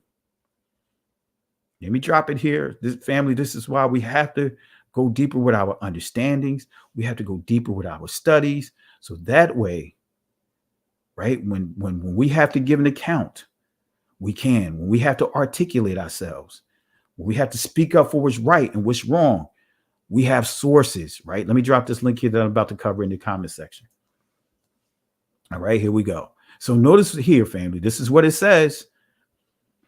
Marriage isn't what it used to be. As America has evolved over the centuries, so too has the institution of marriage. In colonial times, marriage was largely a matter of property and reproduction. When a colonial woman married, in other words, a Caucasian woman married, she gave up any legal rights as an individual. Notice what it says here. She was legally bound to obey her husband just as she would obey God, obey the Most High. So the laws were all about empowering the white man, the white Caucasian slave owner. Because if you study marriage, guess what? Up until the turn of the 20th century, the 19th, 20th century, it was legal for husbands, so for white men, to beat their wives with a belt. Come on, family. It's right here. It's right here. It's right here. It was all about the man. The Constitution was all about the Caucasian man. It wasn't about the women, because guess what? In the early 19th century is when the women, right, starting with Caucasian women, were able to vote. This is where you start getting into the amendments. So when a colonial woman married, she gave up any legal right as an individual. She was legally bound to obey her husband just as she would obey God. Despite this, colonial marriages rarely happen in churches. What's more, few people found fault with pregnant women marrying. In fact, the practice was quite common in early America. None of these conditions apply to slaves. Let me show you this here. None of these conditions were conditions applied to slaves, however, who were forbidden to marry. Come on, family. It's right here. It's right here. Our ancestors were forbidden to marry. Forbidden to marry, family. Forbidden to marry. Forbidden to marry. Forbidden to marry, family. Right? Again, this is our lesson for today, family. This is what I want to talk to you guys about. This is the thing that is really making my skin boil, bubble. I'm gonna drop the link inside the comment section, and anyone that want to jump on, be respectful. Please be respectful. If not, I'm gonna have to drop you off. Right? Be respectful. Don't have any crazy things in your background. Preferably show your face. Right? So that way the people can see you, you know, if the people never saw you before, right? Now, some of the ones that's coming on, like Sister Carol, people, you guys already know how they look. You guys seen their face. Jay High Style, you guys seen their face. But if there's anyone that's coming on, show your face. So that way the people know who you are. All right. But anyway, I dropped the link inside the comment section. Let me do it again. Make sure I put it in the comment section. There we go. So family, for those that have jumped in late, this is what we're seeing right now with the Kanye West situation, right? And I'm going to show you, right, what the major stir was about, right? I'm going to show you the tweet. I'm going to show you the tweet. This is the tweet, right? This is the tweet. I'm going to highlight it here. This is the tweet. Let me go back. This is the tweet. And let me blow it up here so you guys understand exactly what was said, right? This is Kanye West. This is his tweet. I'm a bit sleepy tonight, but when I wake up, I'm going DEFCON 3 on Jewish people. Right? He said he's going DEFCON 3. Family, it's not DEFCON 3, it's DEFCON. But he said DEFCON 3 on Jewish people. He was wrong. He should not have put a statement out there like this. Right? Regardless, if you have to explain what he intended on saying, then he was not good with saying this right here. You can't get around it. He said DEFCON, death. Come on now. And you say Jewish people, come on now. That's not going to go well. Right? So this is the original tweet that he put out there that he should have thought about before he put it out there. Right? When I wake up, I am going DEFCON 3 on Jewish people. Right? But then when we fast forward, let me see if I can fast forward, because I highlighted the other portion of it. Right? It says here, the funny thing is I actually can't be anti-Semitic because Black people are actually Jew. Right? That's what he says. You guys have toyed with me and tried to blackball anyone who ever opposes your agenda. Right? He said he can't be anti-Semitic, and I proved, gave you sources. Right? Even broke down the word Shemitic. I want to say thank you, peace and blessings to Sharon Glover. Thank you, my sister. Thank you for the love and support. Really appreciate you. And family, let's show some love to Sharon, Sister Sharon here, for her love and support. Thank you. I really appreciate you, my sister. Thank you again, family. Let's show some love to her right now. Let's show some love to her right now. All right. Let's see here. So family, I just wanted to show you this here. And real quick, I got my brothers from Stay on Fire Ministry. I'm going to bring them on here in a second here. Let me show you one quick thing before I bring them on. Let me show you what anti-Semitism means, or Semitism means, so that way you get an understanding of what it is. I'm just going to pull the definition up so that way you understand what it means. And this is why none of us can be anti-Semitic. Notice what it says. Semitic, of or relating to or constituting a subfamily of the Afro-Asiatic languages, right? But also this is now being used of a group of people. You have Hebrews, Aramaic, right? You start getting into the Arabs, Aramaic, right? Again, Hebrews, Aramaic, Arabic, Amharic, that's Ge'ez, that's the Ethiopians, right? And their language is a Shemitic language that comes from the ancient Hebrew.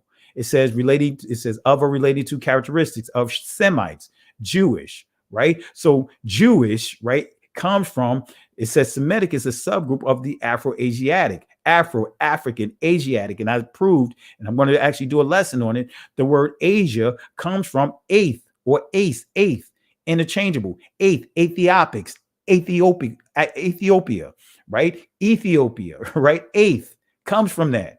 So Ethiopics or Ethiopica, it means dark, black face. So how can someone that is the progenitors, right, of the Shemitic people, Shem, right? Because Afro is a Shemitic word. If you look up Josephus, he talks about Abraham and Keturah, sons named giving birth to the term Africa. But anyway, that's a Shemitic term. So how can an Afro-Asiatic person be anti-Shemitic? So I just want to share that with you, family. I'm going to bring my brother Stay on Fire Ministries on. Let me bring him on right now and get some commentary from him. And let me bring him on right now. All right. Can you hear me, my brother? Yes, sir. I can hear you. Shabbat Shalom, Pastor. Appreciate you. Likewise. Shabbat Shalom to you as well. Really appreciate you. Yes. This subject is very powerful. And I like what you said, you know, as far as us coming, not bringing on negativity and being disrespectful. The first thing I want to say, let's pray as a people for Ye, or that's his name now, Ye. I was about to say Kanye. You know, I don't want to be disrespectful to him. But, you know, we all have a past. You know, we all did things that was not right. So for him to be on the level where he at and coming, I guess, out of that boule, I guess you could say, lifestyle, that Hollywood lifestyle, and for him to go where he's going right now, as far as the truth, we can't say what Yah is doing to this man for him to be coming out telling all this stuff. And then look how big it got. And then you got other celebrities that's Hebrews who don't want to say nothing, but then they're using people like Charlemagne to try to disrespect him. And this man is really putting his life on the line, because we know when you get to that level and you start opening up your mouth, we know what the higher ups usually do to our people when they start bringing out the truth. So, we got to recognize, we all have a past, but we don't know how the Most High is using this man. And a lot of people is like, well, he didn't repent publicly yet, but y'all waiting for the repentance publicly. Let the Most High use the man and how he using it. If he come out and repent, praise Yah. But if he don't, he's still being used in a way where he's putting his life on the line and for our people, for the Most High people. So, all I can say is let's pray for him and stop putting each other down. We always do that to each other. I'm not jumping on the bandwagon. I'm like my sister Shonda. I'm gonna stay back and watch, but for him to be on that mainstream level, I think we should pray for him if the Most High using him that well. The Most High is using him that way. So, so we got to be so quick to stop downplaying him and bringing up old stuff that he said, and just pray for him and just be thankful that he's at least taking a stand that most celebrities not doing. And he's the richest Hebrew celebrity, black man that ever was, basically right now during our time. He's really willing to forsake all those riches to put this out there. So that's my stance on it. And only thing I could do is continue to pray for the brother, because I know I once wasn't where I'm at. I'm still learning and growing, and I give the glory to the Most High and just continue to pray for him and ask the Most High put peace. And if he got a true repentance, if he come out publicly, praise Yah. But we can't say what the Most High is doing to him or not. So that's my stance on it, and I just give him his respect that he's really putting his life on the line to do what he's doing, to really speak the truth. Like, I'm not against violence. I mean, I'm not with the violence of the DEFCON and DEFCON. I wasn't in the army, Pastor, so I don't know how it really is, but I'm not with threatening people. But for him to put his neck on the line for our people, I'm all for it. Yeah, and see, DEFCON, we know that, when you get into DEFCON, ThreatCons, you already know those are just the different levels of preparation. When you start seeing that there's certain potential threat, you start getting to a level of preparedness. So when that ThreatCons go up, you already know, like, certain the basis, you'll see the ThreatCon levels that is displayed, and they may increase the security on how they look at licenses and IDs. They may even take it a step further to start inspecting vehicles to make sure that there's no firearms or bombs or anything that can jeopardize the integrity of the base. So, but he used the word death, DEATH. So there's a big difference of saying DEFCON, DEFCON, versus DEATHCON. When you say DEATH, regardless of his intentions, it just wasn't good for him to make that post, because with that's what is being used to come against him. Because other celebrities have said that they were Hebrew Israelites, said that they are blood descendant of Israel. But what's the difference between Kanye and others? Number one, $1 billion. That says it all right there, right? And see, the other thing that for me, just to your point, Kanye West says that he followed Christ now. That is a declaration. He's saying that we are the people of the book. That is a declaration. We know his lifestyle that he used to live, because I covered it. I did videos and playbooks on it when I was still on Facebook. He, talked about the satanic stuff he was practicing. Him saying that he sold his soul to Hasatan, wearing the garments and the jewelry and everything, right? But we see something shifted. And correct me if I'm wrong, but the scripture says the one unforgivable sin is blasphemy, profaning the Holy Spirit. Yes. Right. So here it is. We could give examples, right? Apostle Paul for the church, right? Because, especially when you look at the church of today, they champion Paul more than they champion the Messiah, right? But Paul, the scripture tells us that he persecuted, and persecution, what falls up under that is murdering, Yes. harassing your own people. He took the life of his own people. Witness Stephen, because it said the young Paul was on the scene when Stephen got stoned. Paul said he had an acquired taste to persecute his own people. Now, who did Kanye West kill? Now, we know he did some outlandish things when it comes to, the White Lives Matter t-shirts and, the things he said about slavery and some of his behaviors in the past. But I do recall that, the disciples had their questions about Paul, because even the people was like, wait a minute, didn't Paul used to roll this way? So it's natural to have your hesitation. Guess what? Truth be told, I'm not going to fall on the sword for Kanye West. He's a billionaire. I'm not giving up my whole livelihood for Kanye West. I'll pray for the brother, but I'm not going to give up my whole livelihood because he's a billionaire. Yes. Times over, he got the resources for his own security to step up his security. You and I don't have that type of resources. But guess what? I'm going to teach like I'm supposed to teach. I'm going to be a watchman and call out the hypocrisies that we're seeing.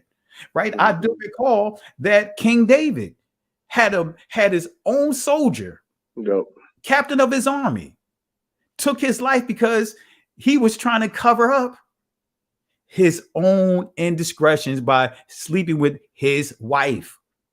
What happened? Did the Most High forgive him? Did the people still follow David? Yes, sir. David also caused 70,000 soldiers to be killed by taking the census. Did the Most High wash his hands on him? You see where I'm going? We could go situation after situation, circumstances after circumstances. For me, I'm focusing on what did he do just now? He professed Christ. He also made it clear in the clip that I shared that Fox did not want to play that part of the interview. It leaked out, and I played him saying that we are the people of the book. You see what I'm going at with that? For me is, like you said, the Most High, I believe, is that he's using this as an opportunity to further push this discussion along. Because this awakening is unlike any other awakening before. You seeing people leaving the church, leaving this oppressive system of religion, and now starting to understand that identity is, we should be talking about identity. Why don't we talk about identity? So he just named a number. He got us talking about a number of different things. But that's just my thoughts on it. For me is, I'm just not, whatever he did in his personal life. Hey, all right, he confessed Christ, right? I'm gonna roll with it, but I'm still going to keep him at it. Keep my eyes. You know what I mean? I'm gonna still have still going to have my side eye on him. Like, hey, you know what I mean? You can shift at any time. Any thoughts on that? Yeah, with that too. Well, one thing I want to say as well, we all, of course, we got to have discernment, keep our eyes open. But this is kind of funny because remember that first interview he did, he said we the 12 tribes of Judah, but then now he been correcting himself saying we the 12 tribes of Israel. So I don't know, maybe he been doing some studying or whatever. But like you said, I'm gonna keep my eyes open. I'm not gonna be ignorant. I'm not gonna just jump on the bandwagon. But like you said, I'm gonna keep that side eye open. I'm gonna watch him closely. I'm gonna pay attention to his moves and what he's doing. But like you said again, that great example you brought up with Paul, we got plenty of examples in the Bible, and I can honestly say I'm a witness of it. My wife tell you when I was in the church, and I'm gonna be honest with you, I just got out of prison. So, and people was like, "Oh, you gonna be with him? Oh, you gonna?" And they not seeing like, well, before y'all know, I got out of prison, y'all seen my fruit. But then once y'all know my background, it was just like, oh, you still want to be with him? You know what he done? And so I could like understand the same thing Paul went through, what Kanye going through now, because I've been through it as well. So, I'm not going to take away, like I said, I'm going to keep my eyes open, but you don't know how the Most High is using people. And we just don't know. Look at Moshe. He murdered someone too. Look at what Nebuchadnezzar did. Come on, exactly. Nebuchadnezzar enslaved Israelites, changed their names to point to his deities. Right?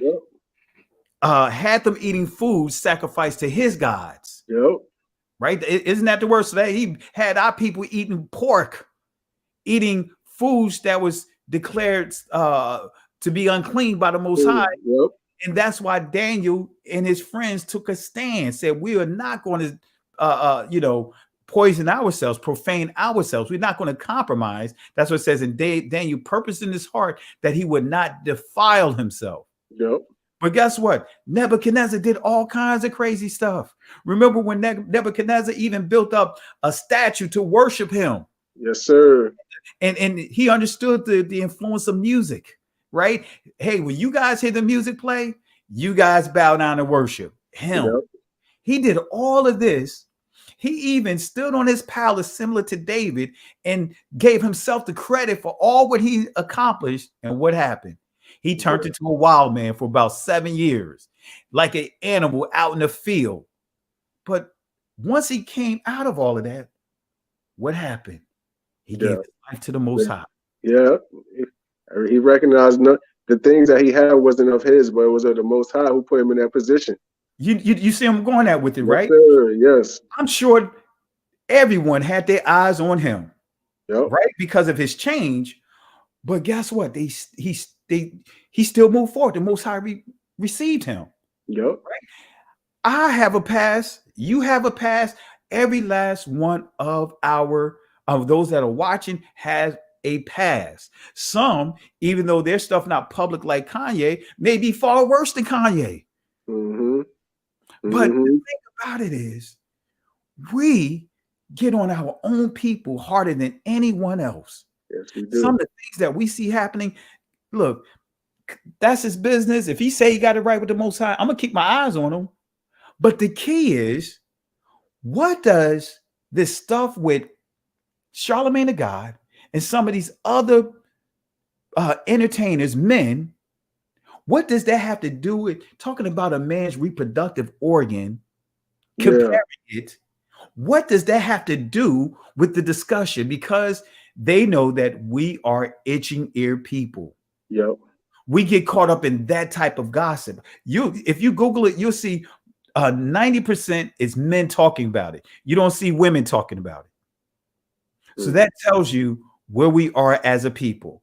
Not talking about what he actually said, whether you agree with it or disagree. Let that be the conversation. But what does it have to do with a man's reproductive organ and someone who has a history of, suspect behavior, questionable behavior, says that he had a discussion, right? An alleged supposed discussion. And this is what Kanye said to him. Basically, he said, she said. Yep.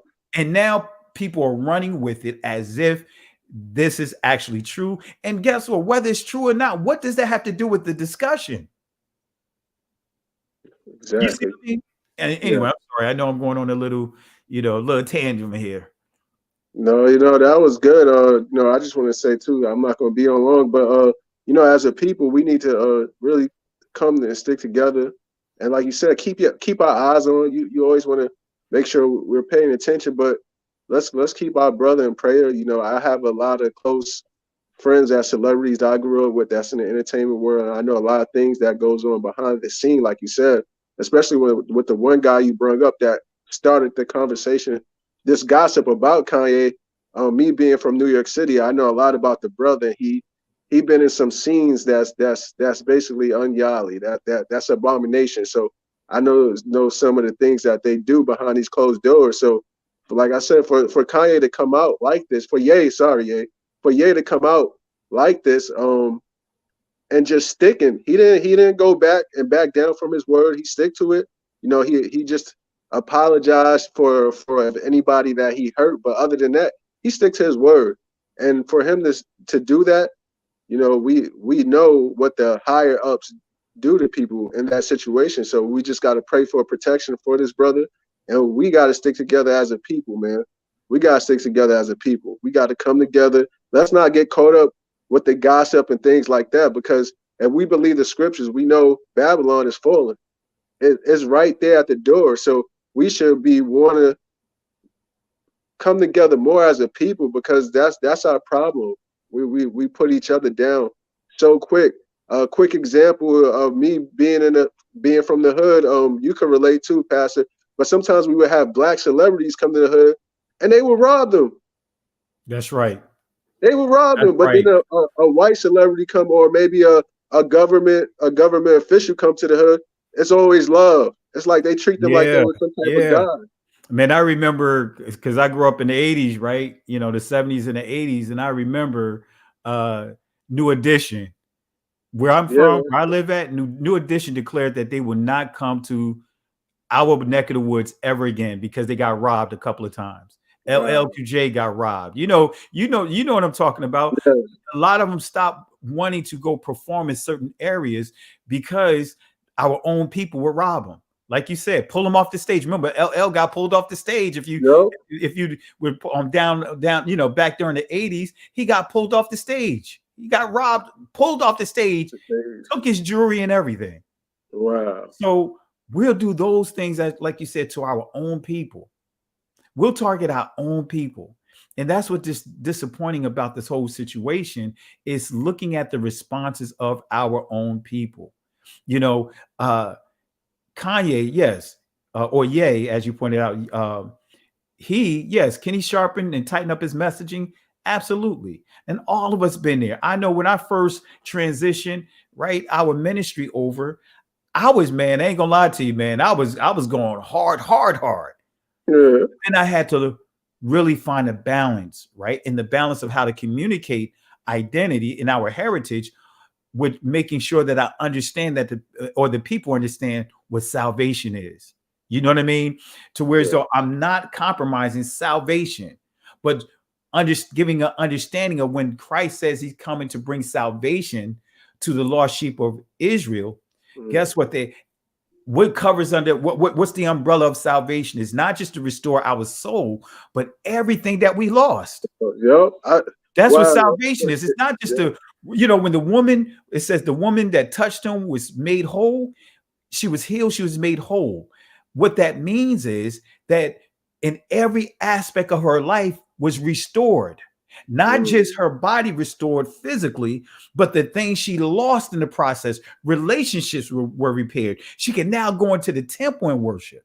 So when we understand salvation, and I had to teach it from that perspective, that salvation is more to it than just saying I'm saved. My spirit is saved. No, it's also to restore, make you salvageable again. Everything that you lost in the process, we're going to gain back as a people. Salvation for our community is going to be different from those that are not blood descendants of Israel, that are following the Most High, because they didn't lose everything like we lost everything. So you know, any thoughts on that?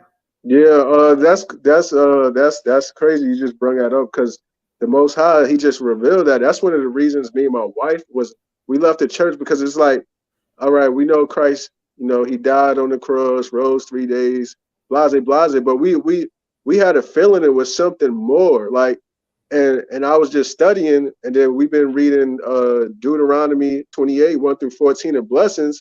So the Most High brought me to Revelation when it says, I know thou art rich. You know, I know thou art rich, and I know your tribulations or whatever.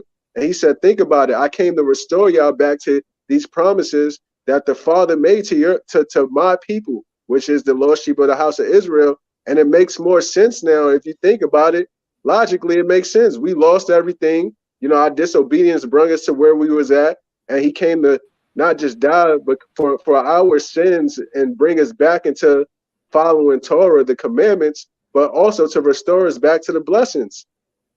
So that was powerful. It makes more sense than just saying, well, you know, he died on the cross 3 days for his sins. All right, even when you said that in the church, all right, he died for our sins, we accept Christ. Then the question for me was like, then what? Because they never taught us the you know, sin being a transgression against the law. So he died for our sins, but then what? But now that understanding who I am and reading, when I read the Basora now, from Matthew, Mark, Luke, and John, is seeing how Mashiach walked. He walked being obedient to the Father word, being obedient to the commandments. So that what really made me dig in more to see, oh, we got to follow the law.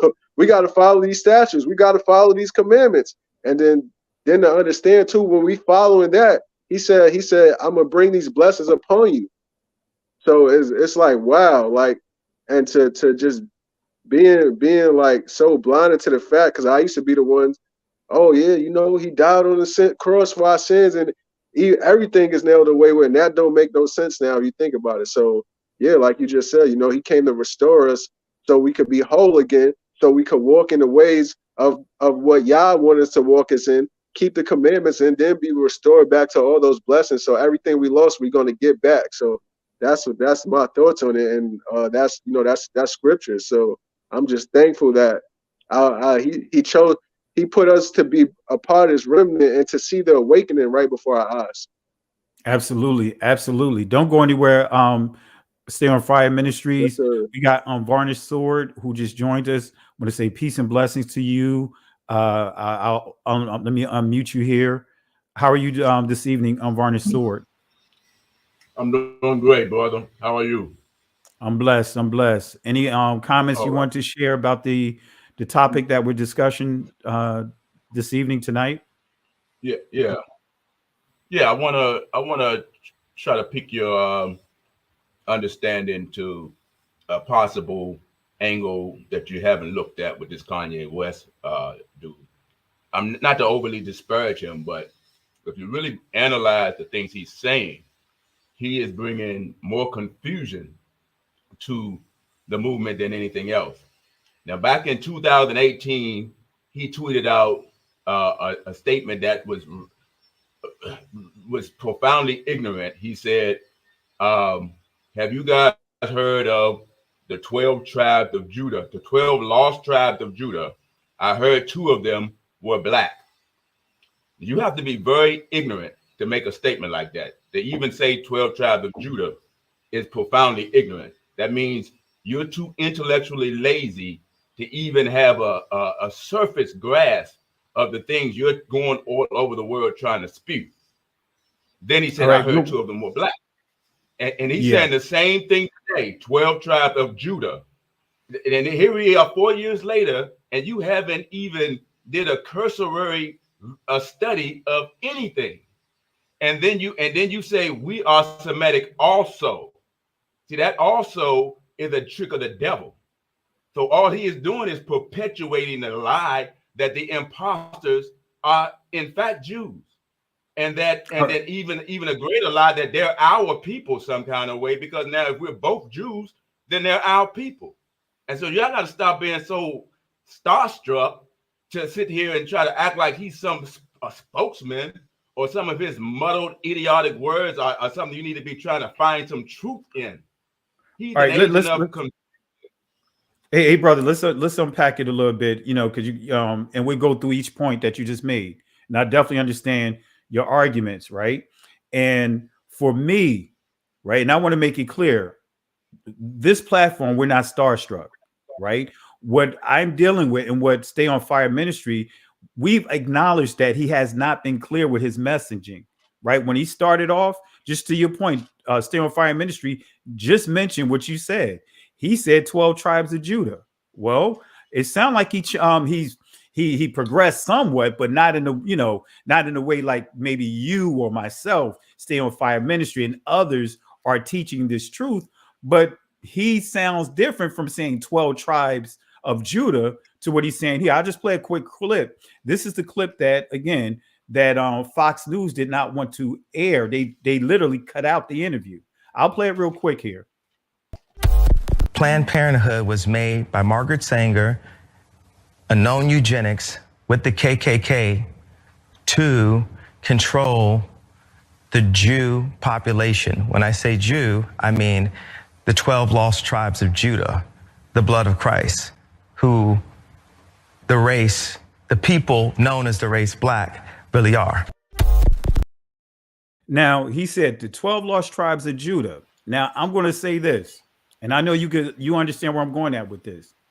The word Jew is a word of confusion, because we're taught that Jew means Judah, right? A transliteration. But how is the word Jew being used today? It's being used synonymously to all of Israel. right? I just had a rabbi. We did a playbook on a rabbi with the Ebos who've been declared to be blood descendants of the ancient Israelites. And the rabbi asked them a question: do you want to be Jewish, something to that effect, Jewish, or remain where you are? And they said to him, wait a minute, not everyone can be Judah, right? But everyone, as far as the tribes, can be Israel. In other words, being Judah, you have to be blood descendant of Judah. Just because you're Judah doesn't mean that that word Judah, even though we know it was with the southern kingdom as well, but that's not synonymous to all of Israel. When we hear the word Jew today, that word is being used interchangeably with Israel.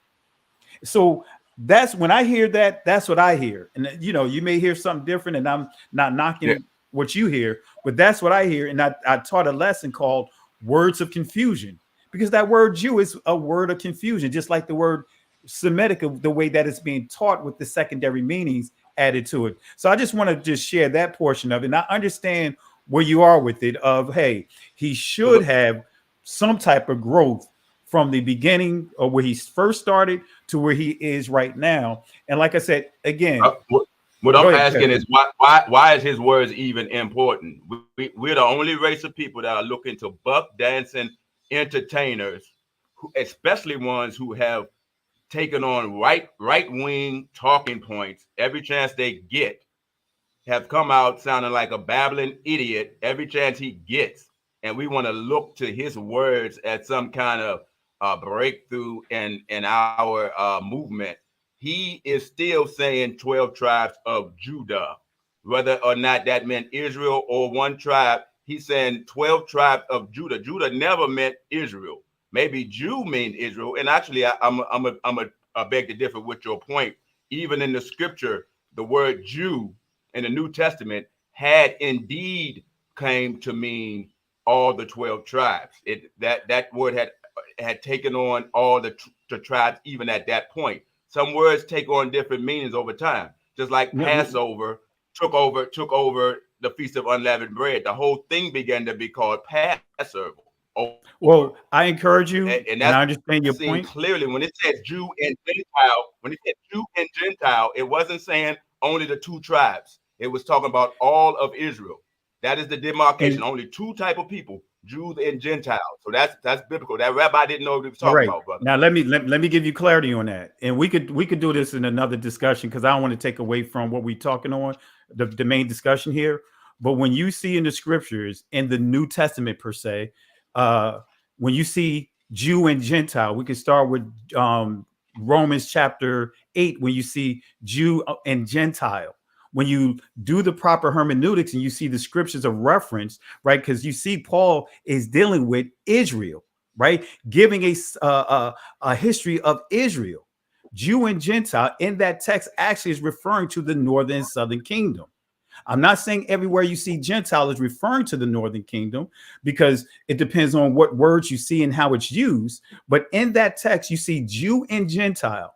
We know, and this is a fact, when you do the history of the word Jew, right, that starting at the 2nd century, right, because the word Jew that we hear today is from French, or the Proto-Indo-European language of, you also see it evolve in Old English. So the secondary meaning that we see of Jew being used synonymously to all of Israel, that is a 16th century teaching, right? That's a 16th century movement. But initially, the word Jew was used as a transliteration of transliteration, not getting into all of that, but it pointed to the southern kingdom, which was the Benjamites and Judah, and later the Levitical priests, the Levites rather. But then we also see that it was referred to Judah, the tribe, Judah, the son, right? We see Judas' name was Judas. I mean, was the same name, but it was in the 16th century when it made that transition. But in far as scripture-wise, and I have a teaching that I did, in-depth teaching, giving sources showing that the word Jew initially was used as a transliteration, interchangeable with Judah, not synonymous to all of Israel. That is religion. That is what Christianity has pushed. That is what Catholicism has pushed. That is what Judaism has pushed. So, but brother, if you're going to use that, if you're going to use the literal definition in the Greek of these words, then do it on both sides. Because if you say Gentile, that word meant ethnicities. So you've gotten into a little bit of one West. No, brother, please don't disrespect me here, brother. Please don't disrespect me. I'm not one West. I'm not saying you're one no, West. I'm just saying that's not one West, right? Like they I are said, the we only can have a ones that are discussion saying on it. when Gentile But is mentioned, that's not. What I said is, in Stay on Fire Ministry will tell you what I just said, and everyone watching, I said in some places where you see the word Jew, when you see Jew and Gentile together, when you see that word Gentile referring to the Southern Kingdom, right? But not everywhere where you see Gentile is referring to, I'm not Southern Kingdom, the Northern Kingdom.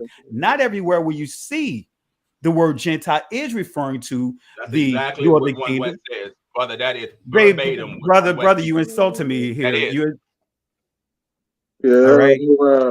Yeah, I'm kicking him out of here because, again, he's not listening. And I asked the brother to, we'll talk about it and giving him actual facts. And then he trying to push some one West stuff. And I'm not trying to disrespect those that are in the camps, but I'm not going to let someone come on here and try to tell us that we're dealing with one West doctrine, where I actually have teachings showing in some cases that when you see the word Gentile, it's referring to the Northern Kingdom, right? But I just had to, put him out of here because I just can't get with that type of dialect, because that's being very disrespectful.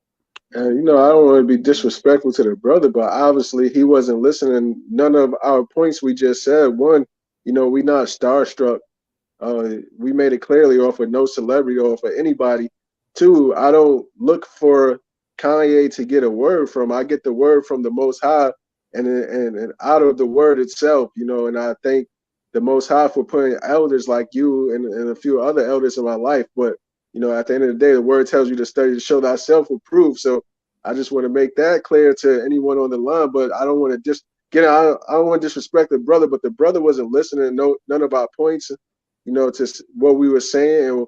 And we not starstruck off of the things, off of his words, or off of anything we saying. But at the end of the day, he didn't hear none of the points you made with Apostle Paul or anything of the word or of what we was just saying. Like, he started arguing and he's bringing up things that he just made an example of our point we was just talking about with our people. So, I just pray that next time, or anyone that get on the line, just make sure you listen, you hear both sides here of what we talking about, what we saying.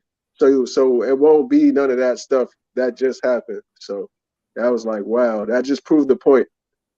Absolutely. And I didn't want to have to do it, but he was just going to, keep rehashing and trying to tell us something that we already discussed. You had just stated about Paul with the 12 tribes. And then when I listened to it again, and when you really hear it, you can hear how he can make that error, because the way that the word Jew is being used today is being used interchangeably with all of Israel. Yep. And that started in the 16th century, right? But yeah, and I understand, and I'm not saying, and we've all said it, you've said it, you've heard me say it in my lives. Yes, Kanye West can get better with what he's saying. Yep. He can get better with that. I wish he had people around him that would help him articulate his words and get his words together and correct. But for me, he's stirring up a conversation that we should be talking about and we all experienced it. Just when all of us, we've experienced it, being Israelites, proving that we're connected to the ancient people, and look at the ridicule that we have to deal with. And as our sister threat to threat us, and let me pull it up here, the threat at us, right? Well, the threat us, yeah, that's it. Threat us, right? I did give him an opportunity to say, hey, I got a lesson that I did, right, with explaining this, and we could talk about it another time. But when you start getting into using labels like idiot and all that other stuff, Yeah, yeah, I don't have tolerance for that. yeah. Me And neither. with that, it's like, all right, let me put it aside. And literally gave him an explanation, and he still didn't want to hear it, and still want to go further with, bring out One West doctrine and all that other stuff. And like I said, I'm not trying to disrespect anyone that's over there in the camps, but I just don't subscribe to that One West doctrine. But at the same time, I'm not going to sit here and start knocking and going at our own people. Yep. Right? Because guess what? That's what they want us to do. Yep. The church, let's start with the poor things that they've been teaching us. Starting with that word of the word of delusion, the word of deception, the word Jew. So again, Kanye West, I appreciate this discussion because it's forcing and pushing this discussion even further. Now you have a billionaire who is awakened, who is speaking, even though it may not be the way that we want it, but guess what? He's causing discussions, and they are validating his point. Yep. Yep. And I want to say to his point, Shalom, Sister Carolyn. I want to say to Kanye point, Ye point, because I've been seeing on my timeline on Facebook where people is like, they actually saying like, oh man, Kanye saying like we the people of the book, and like you said, stirring up that conversation where people are starting to look into this. Like they starting to look, people that I'm talking about that's on my timeline, that's not even into the word, and now they seeing someone like Kanye or Ye saying it. Now that it's making them intrigued, like, oh, Ye said we the people of the book.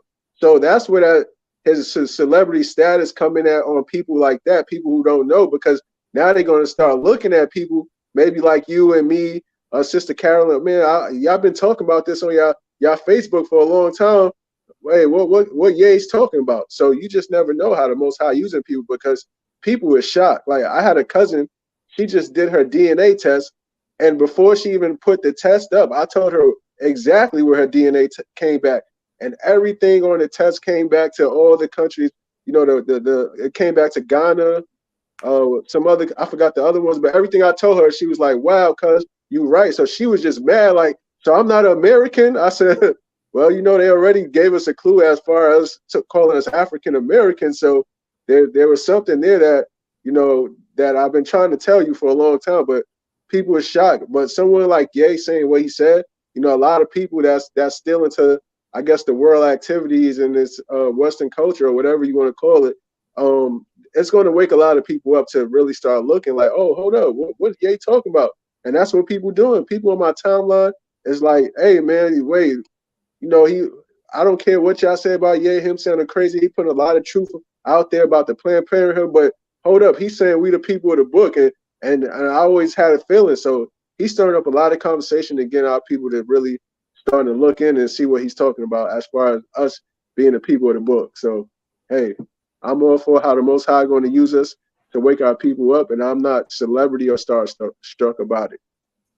Absolutely. Absolutely. Sister Carol, anything you want to, I know you heard some of the discussion, and, this is the last minute spare the moment live, that I did, but I was just really getting frustrated. Like when I start seeing the notifications, because, I have my, I'm part of certain news streams, and, so when certain things come out, I get notified on it. And I started seeing this thing about Charlemagne the God, having a supposed conversation, alleged conversation with Kanye West about another man's private parts, and now trying to make that go viral and all that stuff. And other men are jumping on the bandwagon to talk about it. Even those that say that they're supposed to be Kanye West friends, saying that, hey, I just got to talk to you about you saying this, talking about another man's private part. And they're talking about another man's private part, about a he say, she say thing. But there you go, Sister Carol. Peace and blessings to you, both of you men, this evening. Well, that's the playbook. That's what they want to be done. They want to distract. They want to use us to destroy him. They want us to be the ones to discredit him while they tear him down, quote unquote, financially, which is not going to happen, which is why he built his wealth the way he did, so he could come out to do this. He stated in his lyrics, if you go back to all his songs, he told you what he was going to do when it was time to do it. He's been on that path. But however, as we always do, haven't we always been the ones who sacrifice our people? Starting with Christ, starting with, we've always done that. Look, we did it with Malcolm X, we did it with Martin, we did it with Medgar Evers, we did it with everybody. We've always been the snitch. We've always been the one to destroy our people. And so Charlemagne the God, who, his questionable situation that he's in, who is he to talk about anybody's private parts, is a distractor because he got called unexposed as being a sellout. So what do? You flip it back on him to make everybody laugh and joke and create memes and create cartoons. And I've seen all kind of stuff going on Instagram, from Instagram, Twitter to YouTube to Facebook, whatever platform, social media's out there. We're the ones doing it. Absolutely. Not them. We niggas. Exactly. Hey, real quick, we got and my brother, forgive me if I mispronounce, but is it Mitt's music production? If I pronounce it incorrectly, forgive me. Like the old school would say, charge it to my head, not to my heart. If I mispronounce, is that how you pronounce it? Mitt's music production? No, bro, that's fine though. Everybody pronounce it that way, but it's Mighty's. Oh, Mighty's. Okay, my apologies. No, and please, no disrespect. My apologies. Oh, I understand. But thank you. I really appreciate you for jumping on and even showing your face, because a lot of people on YouTube, say a lot of stuff and put a lot of stuff out there, but don't put their face behind their words. And only reason why Sister Carol is hidden here is because normally she show her face so everybody know how she look. But I just thank you for even just doing that, because the day and time we live in, so many people are hiding behind social media to say stuff that they would not normally say. But I really appreciate you, brother. Anything that you want to add to the discussion tonight? Because we're really talking about, was it necessary to get into the discussions about a man's private part as it really keeping focus on the bigger issue that's going on? Well, we know that answer. I think that was just a tool, to be honest, because one thing I will say what Kanye West did is he did bring attention to it. Yeah. And with all the people that he influenced, it did something. I'm not saying, like you said, we're not saying he's saved. Yeah. And honestly, if you read his body language, he was really nervous up there too. So yeah. So and well, I do want to say this. I am a longtime listener. A lot of stuff you do teach us, and I appreciate it. And what you were saying earlier, like I said, I agree with it. Like when you was explaining about I can't remember the guy that came up disrespecting. I forget what it was, but I'm like, obviously you really don't understand what was being spoken about. But yeah. Well, I appreciate it, and unfortunately, and what I was just pointing out, that we all had to go through a growing point, right? And I'm sure, just like myself, and Sister Carol was there when she first met me, when I transitioned out of Christianity, right? But at the same time, I was still saying that I was a Hebrew Christian, right? And I was still honoring the Shabbat. And I was I wasn't honoring the Shabbat. And Sister Carol will tell you, I was one of those, I know the word, and I was arguing, defending Sunday worship, right? And I was wrong. But it took the work of the Most High. And as I continued to study and be diligent in his word, it pricked me when I started reading like the Maccabees and reading the history, showing like, wait a minute, this is totally the opposite of what Christianity has taught me. So I went from that Black Lives Matter in the end saying I'm a Hebrew Christian pastor to saying that I'm a Hebrew pastor. I'm an Israelite that know my identity, and I don't claim to. I don't embrace Christianity no longer, and I honor the law, statutes, and commandments of the Most High. So that's my testimony, and I know from the beginning, right, when I made this transition, I didn't do everything right.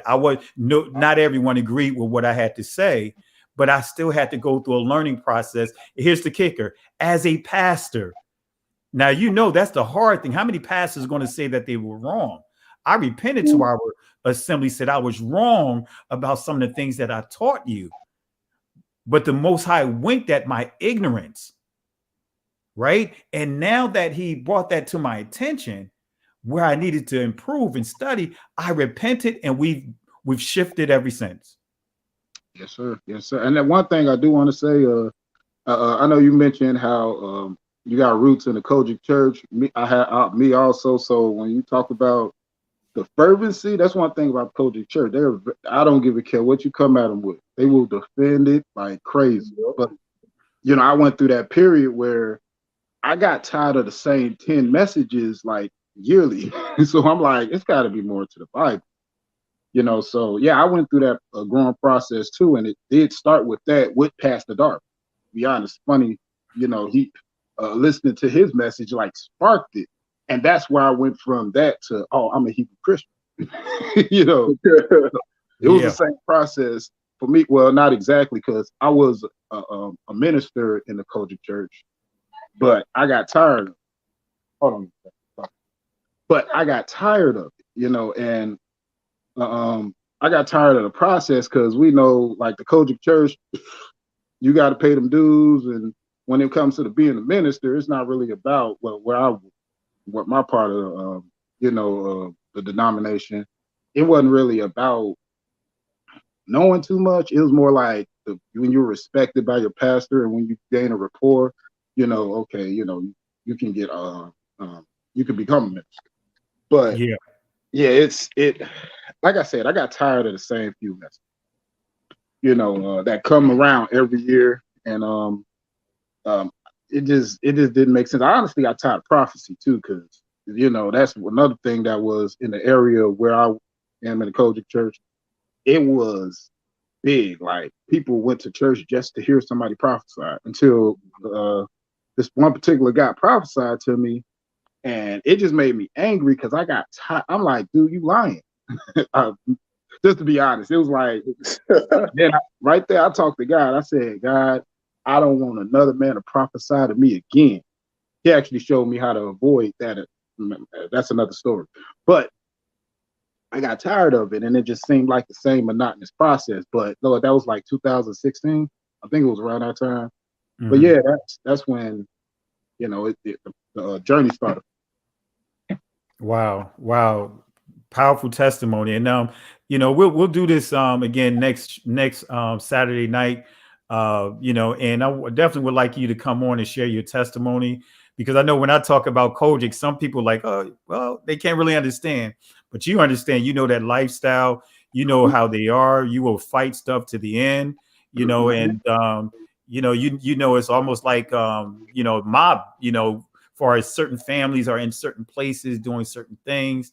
And so, yeah, we definitely would like to have you on again, and just to share your testimony, because I would like to know more about, some of the things, your experience in Kojic.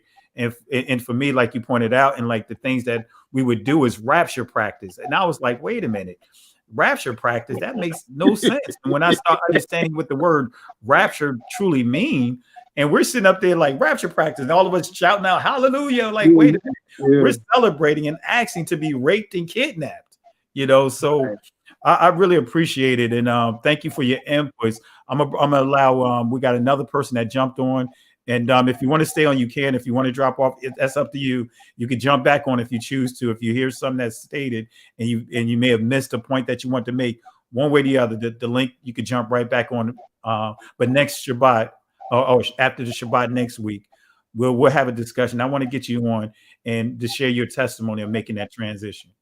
Oh, yes, sir. Yes, sir. It'll be my honor. All right. Thank you, my brother. Really appreciate you. Oh, thank you. Malaka, I'm bringing you up here. Let me unmute you here. How are you, my sister? Greetings. Can you hear me? Yep. Hi, greetings and shalom, shalom, shalom, mishpacha to the family watching. Greetings to the panel. I see my brother, Stay on Fire Ministries, up on Hello, here. sister. So praise the Most High. So I'm not going to be long, guys. I just want to say, with this whole thing with Kanye West and everything, and there's some people that are really just bashing and not trying to hear anything that this brother is trying to say. So I just want to remind everybody, remember Rob Shaul. Remember that like his whole function was the persecution of the brethren until he had his encounter with Mashiach, right? So now I don't know what's going on with Kanye's, with him. I don't know if in fact he has had a visitation from Messiah. But what I do know is that the word tells us in the last days, Yahuwah is going to pour out his spirit on all flesh. So what I would just like to encourage Yasharal to do is be praying for this brother. Even if he's serious, number one, he's in danger. Okay. We know how they do when you open your eyes and try to come out from among them. Okay. I just feel like a lot of times we have this thing with us. We don't trust each other. We're not loving on each other. And as soon as someone tries to come up out of the muck and the mire and come out of darkness into the marvelous light, we bashing them and crushing them. So I'm just saying we need to be careful who we condemn out of our mouths. He is a melanated brother. He can very well possibly be one of us finally awakening. So I'm just calling for prayer for Kanye. And my thing is the Ruach exposes all things. So if he's not, being real about it, at least it's still opening some eyes. Rob Shaul also said, some people, they will preach the good news for vain glory or even sometimes for our destruction. But bottom line is it's still being preached. So that's Absolutely. what I wanted to say. Absolutely. Appreciate what you said. And that's the thing. And just what you pointed out, we Stay on Fire Ministry and myself had pointed that out earlier about Paul's walk that you pointed out. We highlighted some of the others that did some questionable things. And David did it, why he was king and, in the position that he was in. And he did a lot of things. He actually cost the life of 70,000 soldiers, so and this is one of the things when it comes to our community, we have more leeway. We give more leeway to our oppressors than our own people, right? I saw people celebrating that Chase cut ties with Kanye. And I'm like, do you understand what Chase used to do? How they built up their capital. So that's celebrating someone that used a group, an institution, part of the banking institution that sold our ancestors, used them for collateral to build up their what you want to call it, their monies, right? And yet we're celebrating them. We're good at that. We are very good at that. Destroy one another, but give the oppressor more room for repentance and forgiveness, and will love up on them. Cognitive dissonance and Stockholm syndrome is what we see. Mm-hmm. Yep, Right? you are so right. You are so right, brother. So thank you guys so much for having me on. I'm going to hop off and hang back and just listen in. And I'm just saying, we got to love on each other. And remember, this is the last thing I'm going to say. He said, when my people that are called by my name humble themselves and turn from their wicked ways, right? It's so wicked not loving your brother, not seeing the greater good in your brother, not seeing the ability for your brother to change and come on up a little higher. So we got to do better. I love y'all. Thank you for having me on, Dr. Kelly. I'm still watching. Absolutely. Appreciate you, sis. Thank you. Love you as well. Sister Carol, Stay on Fire Ministry. Any thoughts? Yeah, I just want to say to sister, well, she logged up, but about what she said about if the word even said, I think it's in First John. If you, how can you say you love the Most High if you don't love your brother? So you saying you love the Most High that you never seen, but then on the flip side, you don't love your brother. Yeah, that you seen. Like we sit here seeing this man transition over. So who are we? That's beyond my pay grade to try to put him down. Like sister, she brought it back up. You know, he's in danger right now. He's in danger. He put his life on the line. So we don't know if he had that encounter with Hamashiach or not. So and he's public. That's the exactly. Yes, it's easy to say how we would say certain things unless you're in the public and you're on that type of platform. Because even when I gave my first sermons and all that, being younger, that was still a challenge. You know, things that you had in your mind that you were going to say, you didn't say it when you got in front of the people, or you forgot to say it, or you may have misquoted something. It happens, you know, it happens all the time. And again, but we just have to, you know, for me, I'm listening to what is being said. I'm listening to what's being stirred up, because it's stirring up a conversation that we should have. And actually, not just stirring up the conversation, it's pushing it forward. Yes. Right? Because now you have a billionaire saying, and the very thing that they didn't want to be released. Whether he said 12 tribes of Judah, or if he said 12 tribes of Levites, Levi, the 12 tribes of Benjamin, he still mentioned that we being the people of the book. That is stirring up conversation. Whether we agree with his the semantics or the things that whether we agree or disagree with what he said fully, but we know what he's saying. He's saying that we are the people of the book. He's a billionaire that's making it clear he's willing to lose everything that he have to stand on the truth that he is putting out there. We can't be mad at him. Yep. Now, of course, I'm going to keep my eyes on him. You know what I mean? You know, I'll keep my eyes on him. But hey, he is doing something that we haven't heard a billionaire do. Exactly. You know, any thoughts, Sister Carol? Oh, I totally agree. He's in transition. He's being renewed before our eyes. I remember his Sunday worship services he used to have before these same people shut it down. When he was still calling himself a Christian, but I can see then he was trying to move from where he was to where he's going. And he's moved from that situation over to where he is now. So you can see a movement and changing in him. And we all went through that. I remember when I transitioned. I was angry at everybody. I wanted to go fight all kind of people. But I had to calm my spirit and get back to Yah and repent and get back into the word to understand who I am and my purpose and what I'm supposed to do. And I think in time, as we watch him and we keep our eyes on him, it's going to happen. Especially if the right person gets with him and help him study. That's what he needs. He needs an education in the word because he doesn't know it. And it's very obvious he doesn't know it. Instead of we ridicule and beat him up, why don't you reach out to him and say, hey, brother, I see you going in that direction. Let me help you.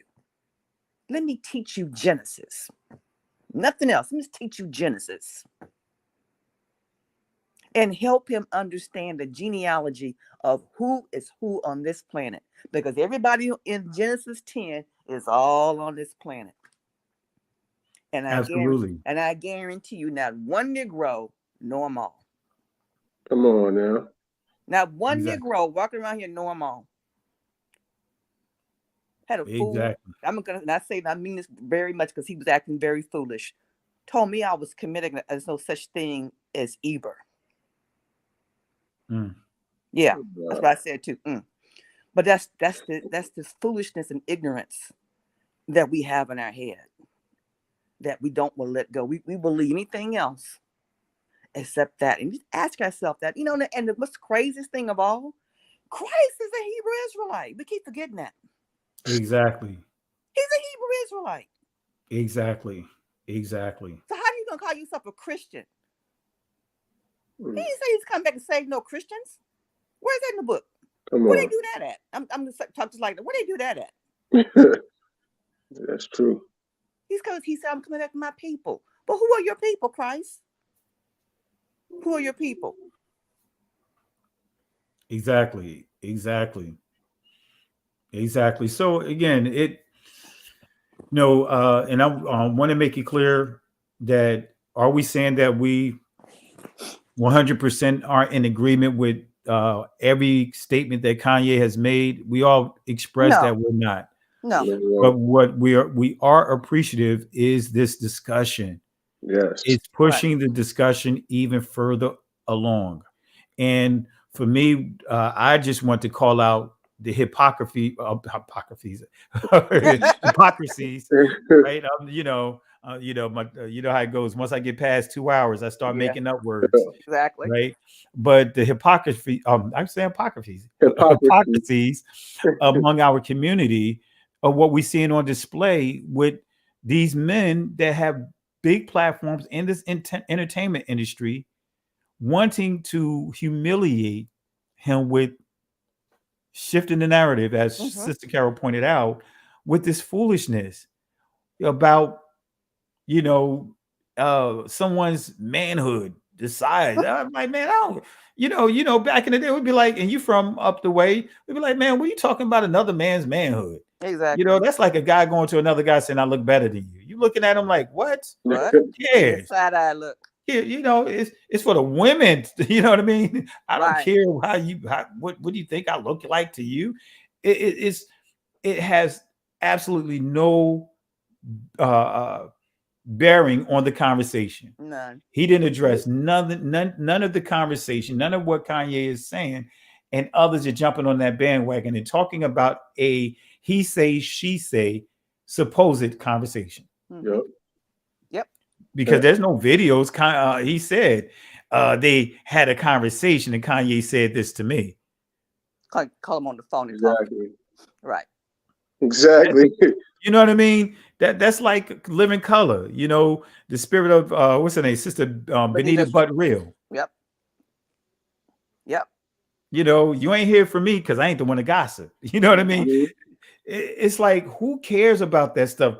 Address what he talked about. He said he is connected to the certain media outlets that have put him in place to do what he did and what he's continued to do. Kwame said the exact same thing. Mm-hmm.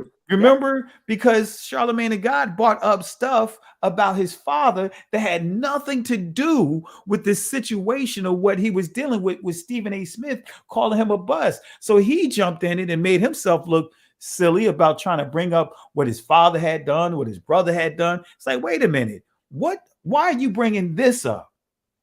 Then who else jumped in it? Boyce Watkins jumped in it. Some of the other people, and it started letting you see who's connected, who is part of this. As Kwame said, the get along game, the go along, get along game. Now we see not Kwame, but Kanye or Ye in a similar position. The difference is he got far more resources than what Kwame has. Look at what he's dealing with, though. He's dealing with the same things and who some of the people that's starting to raise their heads, but even more, because now you're seeing how far these tentacles are stretching. So now it's going beyond this guy, Charlamagne and God. Now we're seeing all the people that's under that influence. So yeah, that's just my thoughts, though. Gatekeeping. They're the gatekeepers. Yep. And I just want to say what you said, Pastor. Let's not get caught up with the distractions. That's for, especially about somebody parts that's none of our business. Like, but what Kanye's saying, what Ye saying, let's be able to, like you said, let's be able to chew the meat and spit out the bones. Correct. Yeah. Chew what he listen. What's the word when you said listen to with intent? With intelligence. Yes, listen with intelligence. Listen to what he's saying. This man is saying stuff where obviously the higher ups, the ish people is losing their mind.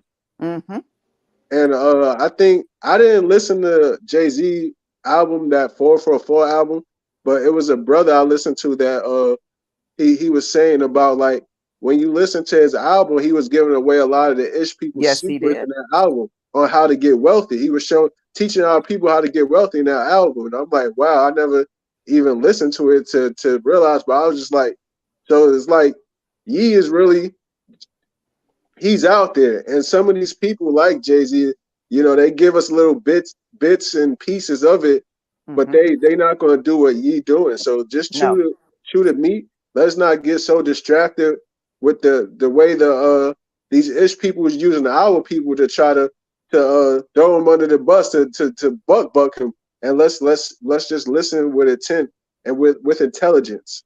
So that's what I gotta say. And thank you for everything that you've been doing, Pastor.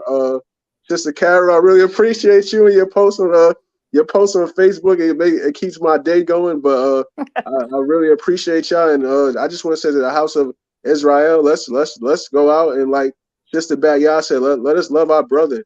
Let's love our brother. Like Pastor said, keep our eyes open. Yep. But we know what the Most High did with Paul, so we can't be sitting in the seat of the Most High, because we is not the Most High. We just gotta let him do what he's doing, let him do his works, and just keep Ye in our prayers, because you know he got plenty. He's a billionaire, 6 times, 7 times over. So they know they can't just take his money away that easy. So what's the next best thing? Is to kill him. Exactly. Absolutely. And guess what? When you have between, I think you said, the upwards of between 6 to 11 billion, you can't take that money away. No. You ever see Brewster's Million with Richard Pryor? Yeah. When he was tasked to spending, I think it was like $100 million in 30 days. In 30 days. And how impossible it was to throw away. Yeah. Wow. It's impossible to throw away even 1 billion. Yep. You know, it's impossible to throw away $11 billion. $11 billion is still $11 billion. Yep. You know what I mean? Exactly. No matter how you, and that's where the upset, that's why many are upset, because he had the capital that normally when many make certain statements don't have, right? Shaq said it best. Shaq, when they was talking about Shaq years ago when he was still in the league, talking about, you know, discussing the big contract he was given, you know, $100 million. And he was like, how does it feel to be wealthy? And Shaq stopped the person. I never forget. He said, well, wait a minute, let's stop. You know how Shaq talked. He said, I'm rich, but the person that cuts my check is wealthy. Wow. Right. Does that make sense? Yeah. Nick Cannon is rich. Correct. Right. But Kanye West is wealthy. Yep. Does that make sense? Yes. Nick Cannon, he's rich, and his livelihood got threatened because he was losing his shows, and he shifted because he didn't want to lose what he had already, the being rich. He didn't want to downgrade. But when you're wealthy, guess what? That means that you can write paychecks and make other people rich. And that's why Kanye is unbothered. That's why he moves the way he moves. Unlike Nick bucked down and buckled down. Kanye is like, whatever, I'm doing this over here. I mean, come on. Kanye told Pier Morgan, yes, I could school you. That's right. School you. I got more money than you. And what did he say? Unfortunately, you do. Yep, exactly. He said, unfortunately, you do. What do you mean, unfortunately, you do? Exactly. See, listen with intelligence. There were so many nuggets that were shared, but how dare, that's the conversation. How dare this Negro, who is he to think that he could talk to Pierre Morgan, even though we don't like him, but he's still part of our community. How dare him talk down to him like that? Come on. You see what I'm saying? Anything but the Negroes. That's right. So again, I don't agree with everything that Kanye West is saying, but guess what? I'm thankful because now he's pushing the buttons to have a bigger conversation. He pushing this conversation even further because now, guess what? If he said 12 tribes of Judah, now somebody is going to do a teaching correcting him. Exactly. I mean, I did a lesson in years ago, purposely misquoted scripture, purposely and made up a scripture, just so that way to see if the people catching it and they're correcting me. Right. I'm not saying that he's doing this intentional, but I'm just saying that sometimes we have to have that strong delusion to really appreciate the truth that's in front of us. That's right. That's the Second Thessalonians. Yep. Right? Chapter 2. So with that being said, we're just going to keep doing what we're doing. We're going to pray for the brother. And I encourage everyone, pray for the brother. Pray for everyone. Pray for those that may be in the Kanye West position, want to do what he's saying and want to step out and show him support, but they are scared because they don't want to lose their capital. That's it. Pray for those. And you know, he called because that out. And he yeah. called it out. Remember, he said, he said, yep, you're right. Says, oh man, I wish I could do what you're doing. Yep. You know, he said, but I can't do it, man. Why? Yep. He definitely called that out, Sister Carrie. He called them all out and came to him and said, oh man, I wish I could say that. Michael B. Jordan. Michael B. Jordan, yep. I wish I can say what you're saying, yay, but I can't do it. Yeah. Wow. He got a platform now because now they're talking about him in Japan. They're talking about him in Russia. All this is all over the world now. It's not just in the hip hop little community. Exactly. That's what we're not paying attention to. He has drawn attention all over this world. Yep. So think about it. The Igbos just got confirmed. We don't need anyone to confirm them. Come on. But the Most High said he was going to use the other nations to help restore the same ones that tore us down. Now they're going to what? Start celebrating and singing our praises. That's Zephaniah chapter 3. The same people that brought shame to us, now he's going to use them to restore and celebrate us. Correct. Come on, family. It's right there in the scripture. So it said that he was going to use other nations to carry our daughters on their shoulders as part of this restoration process. That means that those that have been under this delusion from the other nations, they're going to have their, like the church would say, come to Jesus moment and say, you know what? We inherited lies of our forefathers. And guess what? Here is the truth. We're seeing that more and more happening right now before us. Exactly. So again, the issue, I believe, wasn't that statement. That statement was just the opportunity that many were looking for. Correct. Because I believe that the real statement was highlighted because they took it out of the interview. Him saying that we are the people of the book. Correct. Yep. That's the threat. Because if they would have had that in the interview, then it's a different story. Then it's like, okay, maybe that's the true, maybe that's the main issue, is him saying DEFCON versus DEFCON. But for them to remove it, Fox News removed that from their interview. That's right. That says a lot. That says a lot. Correct. So any final comments you guys want to share? Because I know that like I said, we've been going long beyond my normal capacity of conversation. I have a 2-hour window. Before you know it, I start making up words and making up scripture, and but any final words? And matter of fact, I'll start with you. Stay on Fire Ministry. Let the people know about your ministry, and I really appreciate the transparency of letting the people know that, hey, you have a past. You had to come from some hard times and situations, but guess what? Look at where you are. Look at how the Most High carried you and put you in the place in a position that you're in right now. So if you want to tell the people about your ministry and also let them know about your YouTube channel, your other social media channels, you have the floor. Yeah. So my ministry was, when I first started, of course, I was still in the Christian world, was just the testimony of where I came from growing up in the church, going to Islam, kind of in the 5% as well, because my family was a little bit into all that. Oh, you be God. Yep, exactly. Hey, what's today? Mathematics, God, and all that stuff. Yeah, exactly. You talk about 5%, 10%. Yep. So I grew up in a little bit of all of that, and last time I was locked up, I was tired of myself, and I just asked the Most High, what's the true way? Is it Islam? Is it Christian? And you confirmed this in I think your last teaching, but he showed me John 14:6. I'm the truth, the way, and the life. No man coming to the Father but through him. So from there, you know, I still was in like Christianity or whatever. But recently, I think the last time me and my wife was at we went to like this marriage thing that my friend church was having. Then we went to their church. We just left the church, but we went to this church, the church for my friend, and this Gentile brother, he prophesied over me and said, the Most High, I want you to just read your word for 6 months.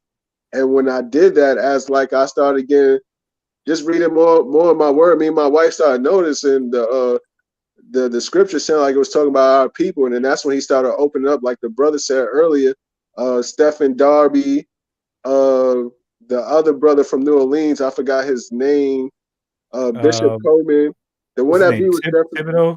Yeah, Thibodeau. You know, they had they Negro land toy up. So he started opening me up to that, and then you popped up on my timeline, and that's when it was just over from there. Then your teachings and the things you was teaching, I was reading, and I'm like, oh snap! Like this is the stuff I was reading. This is just confirmation. And then, like once I got to that 4th month, that's when the Most High started showing me, and He showed me through me and my wife's name. My name is Hebrew. Rayshawn is a Hebrew name. Absolutely. I'm like, wow, I didn't even know my mom's probably didn't even know that. And then my wife's name, she's named after Daniel. Her name is Danita, is a Hebraic name as well. So it was just like all the breadcrumbs was like all through it. So our ministry now, we teaching our people, waking them up of who they are, and just the importance of just keeping the commandments. And like you were saying, the restoration of going back to the blessings that we was promised, that the Most High promised us, and just getting back to just being in the obedience to the Most High. So that's our ministry. And a lot of things we learn on the fly. And, you know, a lot of teaching I get is from you and your cousin Bishop Williams, and also Apostle Curtis. And I just get it. Whatever y'all teach, I go back and study it. And then I come up with my lessons from there, me and my wife. And that's what we've been doing. That's our ministry's about. Stay on Fire Ministries at YouTube. My Facebook, if anybody want to reach out to me, is Ray King, King, and my last name is Hardy, Hardy. And yeah, that's what we about. And we just want to put the truth out there. I'm just thankful. The Most High told me don't be afraid. Stay encouraged. Stay under my elders, which is you, like I said, and just go put the truth out there.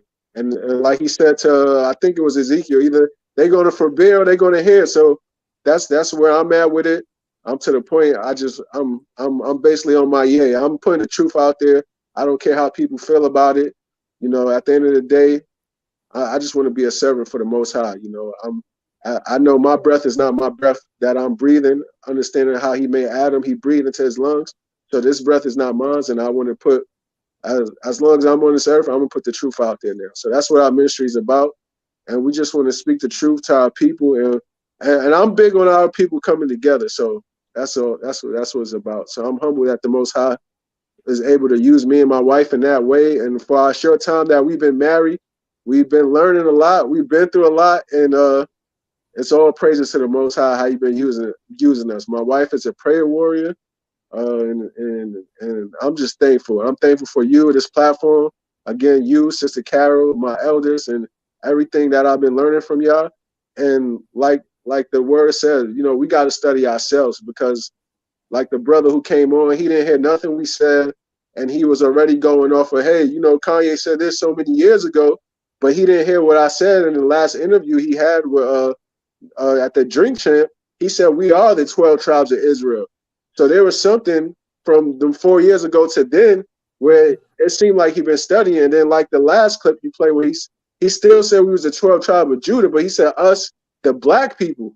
So something is going on where he's studying, or the Most High is giving him something. I don't know what's going on with him, but he's like, you can hear the difference now that he's learning. And that's what all of us, like when I started off, I was saying too, I'm a Hebrew Christian, and the Most High was like, hey, you ain't no Christian, you're a Hebrew Israelite.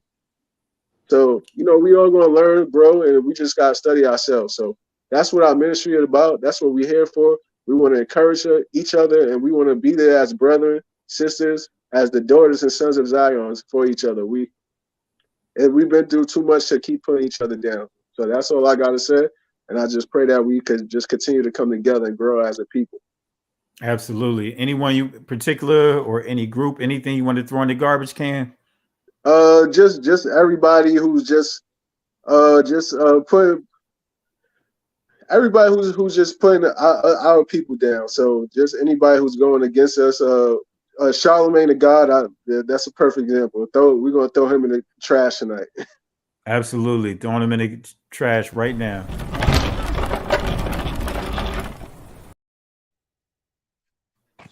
All right, Sister Carol. In the words of Marley Marl in the symphony, next up, I believe that's me. Get on the mic and join the symphony. Hey, all right. No, I was kidding. Made me start rapping. No, it's basically what you said earlier. We need to pray for our brother, pray for our people, period. Because we're in a position now where we're about to be exposed to the world finally for who we are. And we have a process now that we can galvanize that and push it out to wherever we are of who we are. It's a lightning bolt is happening right now. But if you pay attention to what he has struck, and we need to galvanize that and keep it going. Yes, keep an eye on him, what he says, but the bottom line is you can see a renewing going on with him. And we need to support that renewal and pray for him and do not allow any danger to come toward this guy, because they're coming for him.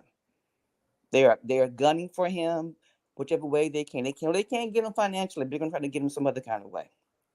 Because that's what they do.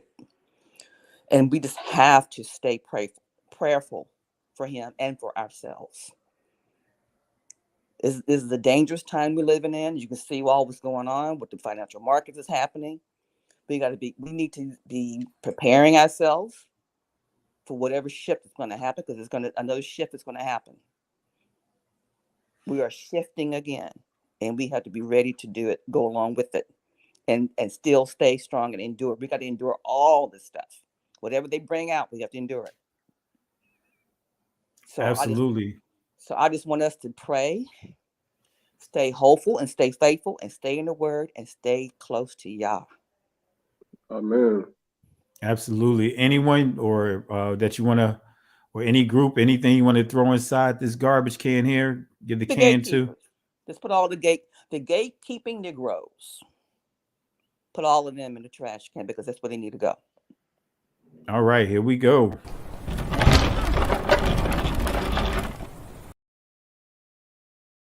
All right, and you hit it on the nail for me. Stay on Fire Ministries. You hit it right on the nail, because for me, Charlemagne the God. Matter of fact, I'm gonna put all the Hoppin' Bobs and the Hoppin' Bob bets. You know what I mean? All those that are participating in this attempt to publicly buck a billionaire, a Negro billionaire. Something we've never thought we'd ever see is that a Negro billionaire, a niggas, nagas, however you want to use it. We see that for the sake of speaking, he is being now trying to force him into completely denouncing every single thing he said. Right? He apologized for those he offended about the DEFCON 3 statement, but he didn't apologize to those establishments that have enslaved us and did all kinds of things to our people. So I want to throw in all of them inside the garbage can, like my uncle would say, everything, I'm throwing everything, right? Throwing all of them, get the garbage can. Right. The church, Christianity, Catholicism, Judaism, all of them, Hinduism that played a part for us in the disposition that we're in right now. Islam, conscious community, all of them, they get the garbage can, because they're all on the same side.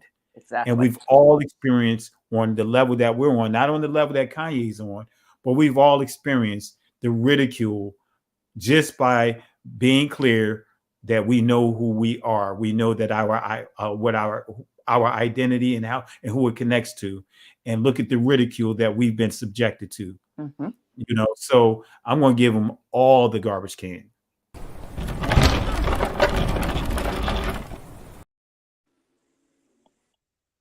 I'm going to take it back to the Batman days. I'm going to give them a 3-piece. And I'm going to give them their order to go.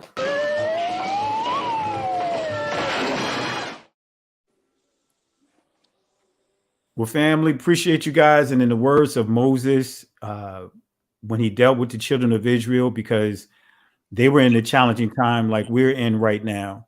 You know, they were dealing with their past, which is the Egyptians. They don't want them to go free. They don't want to experience that new transition, that new life. And also in front of them was opposition. There seemed to be a stumbling block, which was water. And Israel began to panic. They began to make comments of going back to Egypt and wishing and that they were back in Egypt, you know. And Moses, under the instruction of the Most High in Exodus chapter 14, verse 13 and 14, he used these words. He said, "Fear ye not, stand still, and see the salvation." Not just feel it, but see the movement of the Most High. These Egyptians that you see here today, in other words, these strongholds, this siege, because Israel was getting placed into another siege. The water in front of them, the the Egyptians coming up behind, so they had nowhere to run. So this siege, right, this stronghold, this python or the Pythian spirit will not have power over us ever again. The Most High will fight for us. But this is one attribute we have to learn how to do as a people. We have to be quiet. In that word, it says hold our peace, but it really means be quiet. The Hebrew word there is karash, which means be quiet. Can't go back, can't stay here. And guess what? Me and my brother Stay on Fire Ministry and Sister Carol, who dropped off, we are going to continue to move forward no matter what is going on. Shalom. Peace and blessings, family.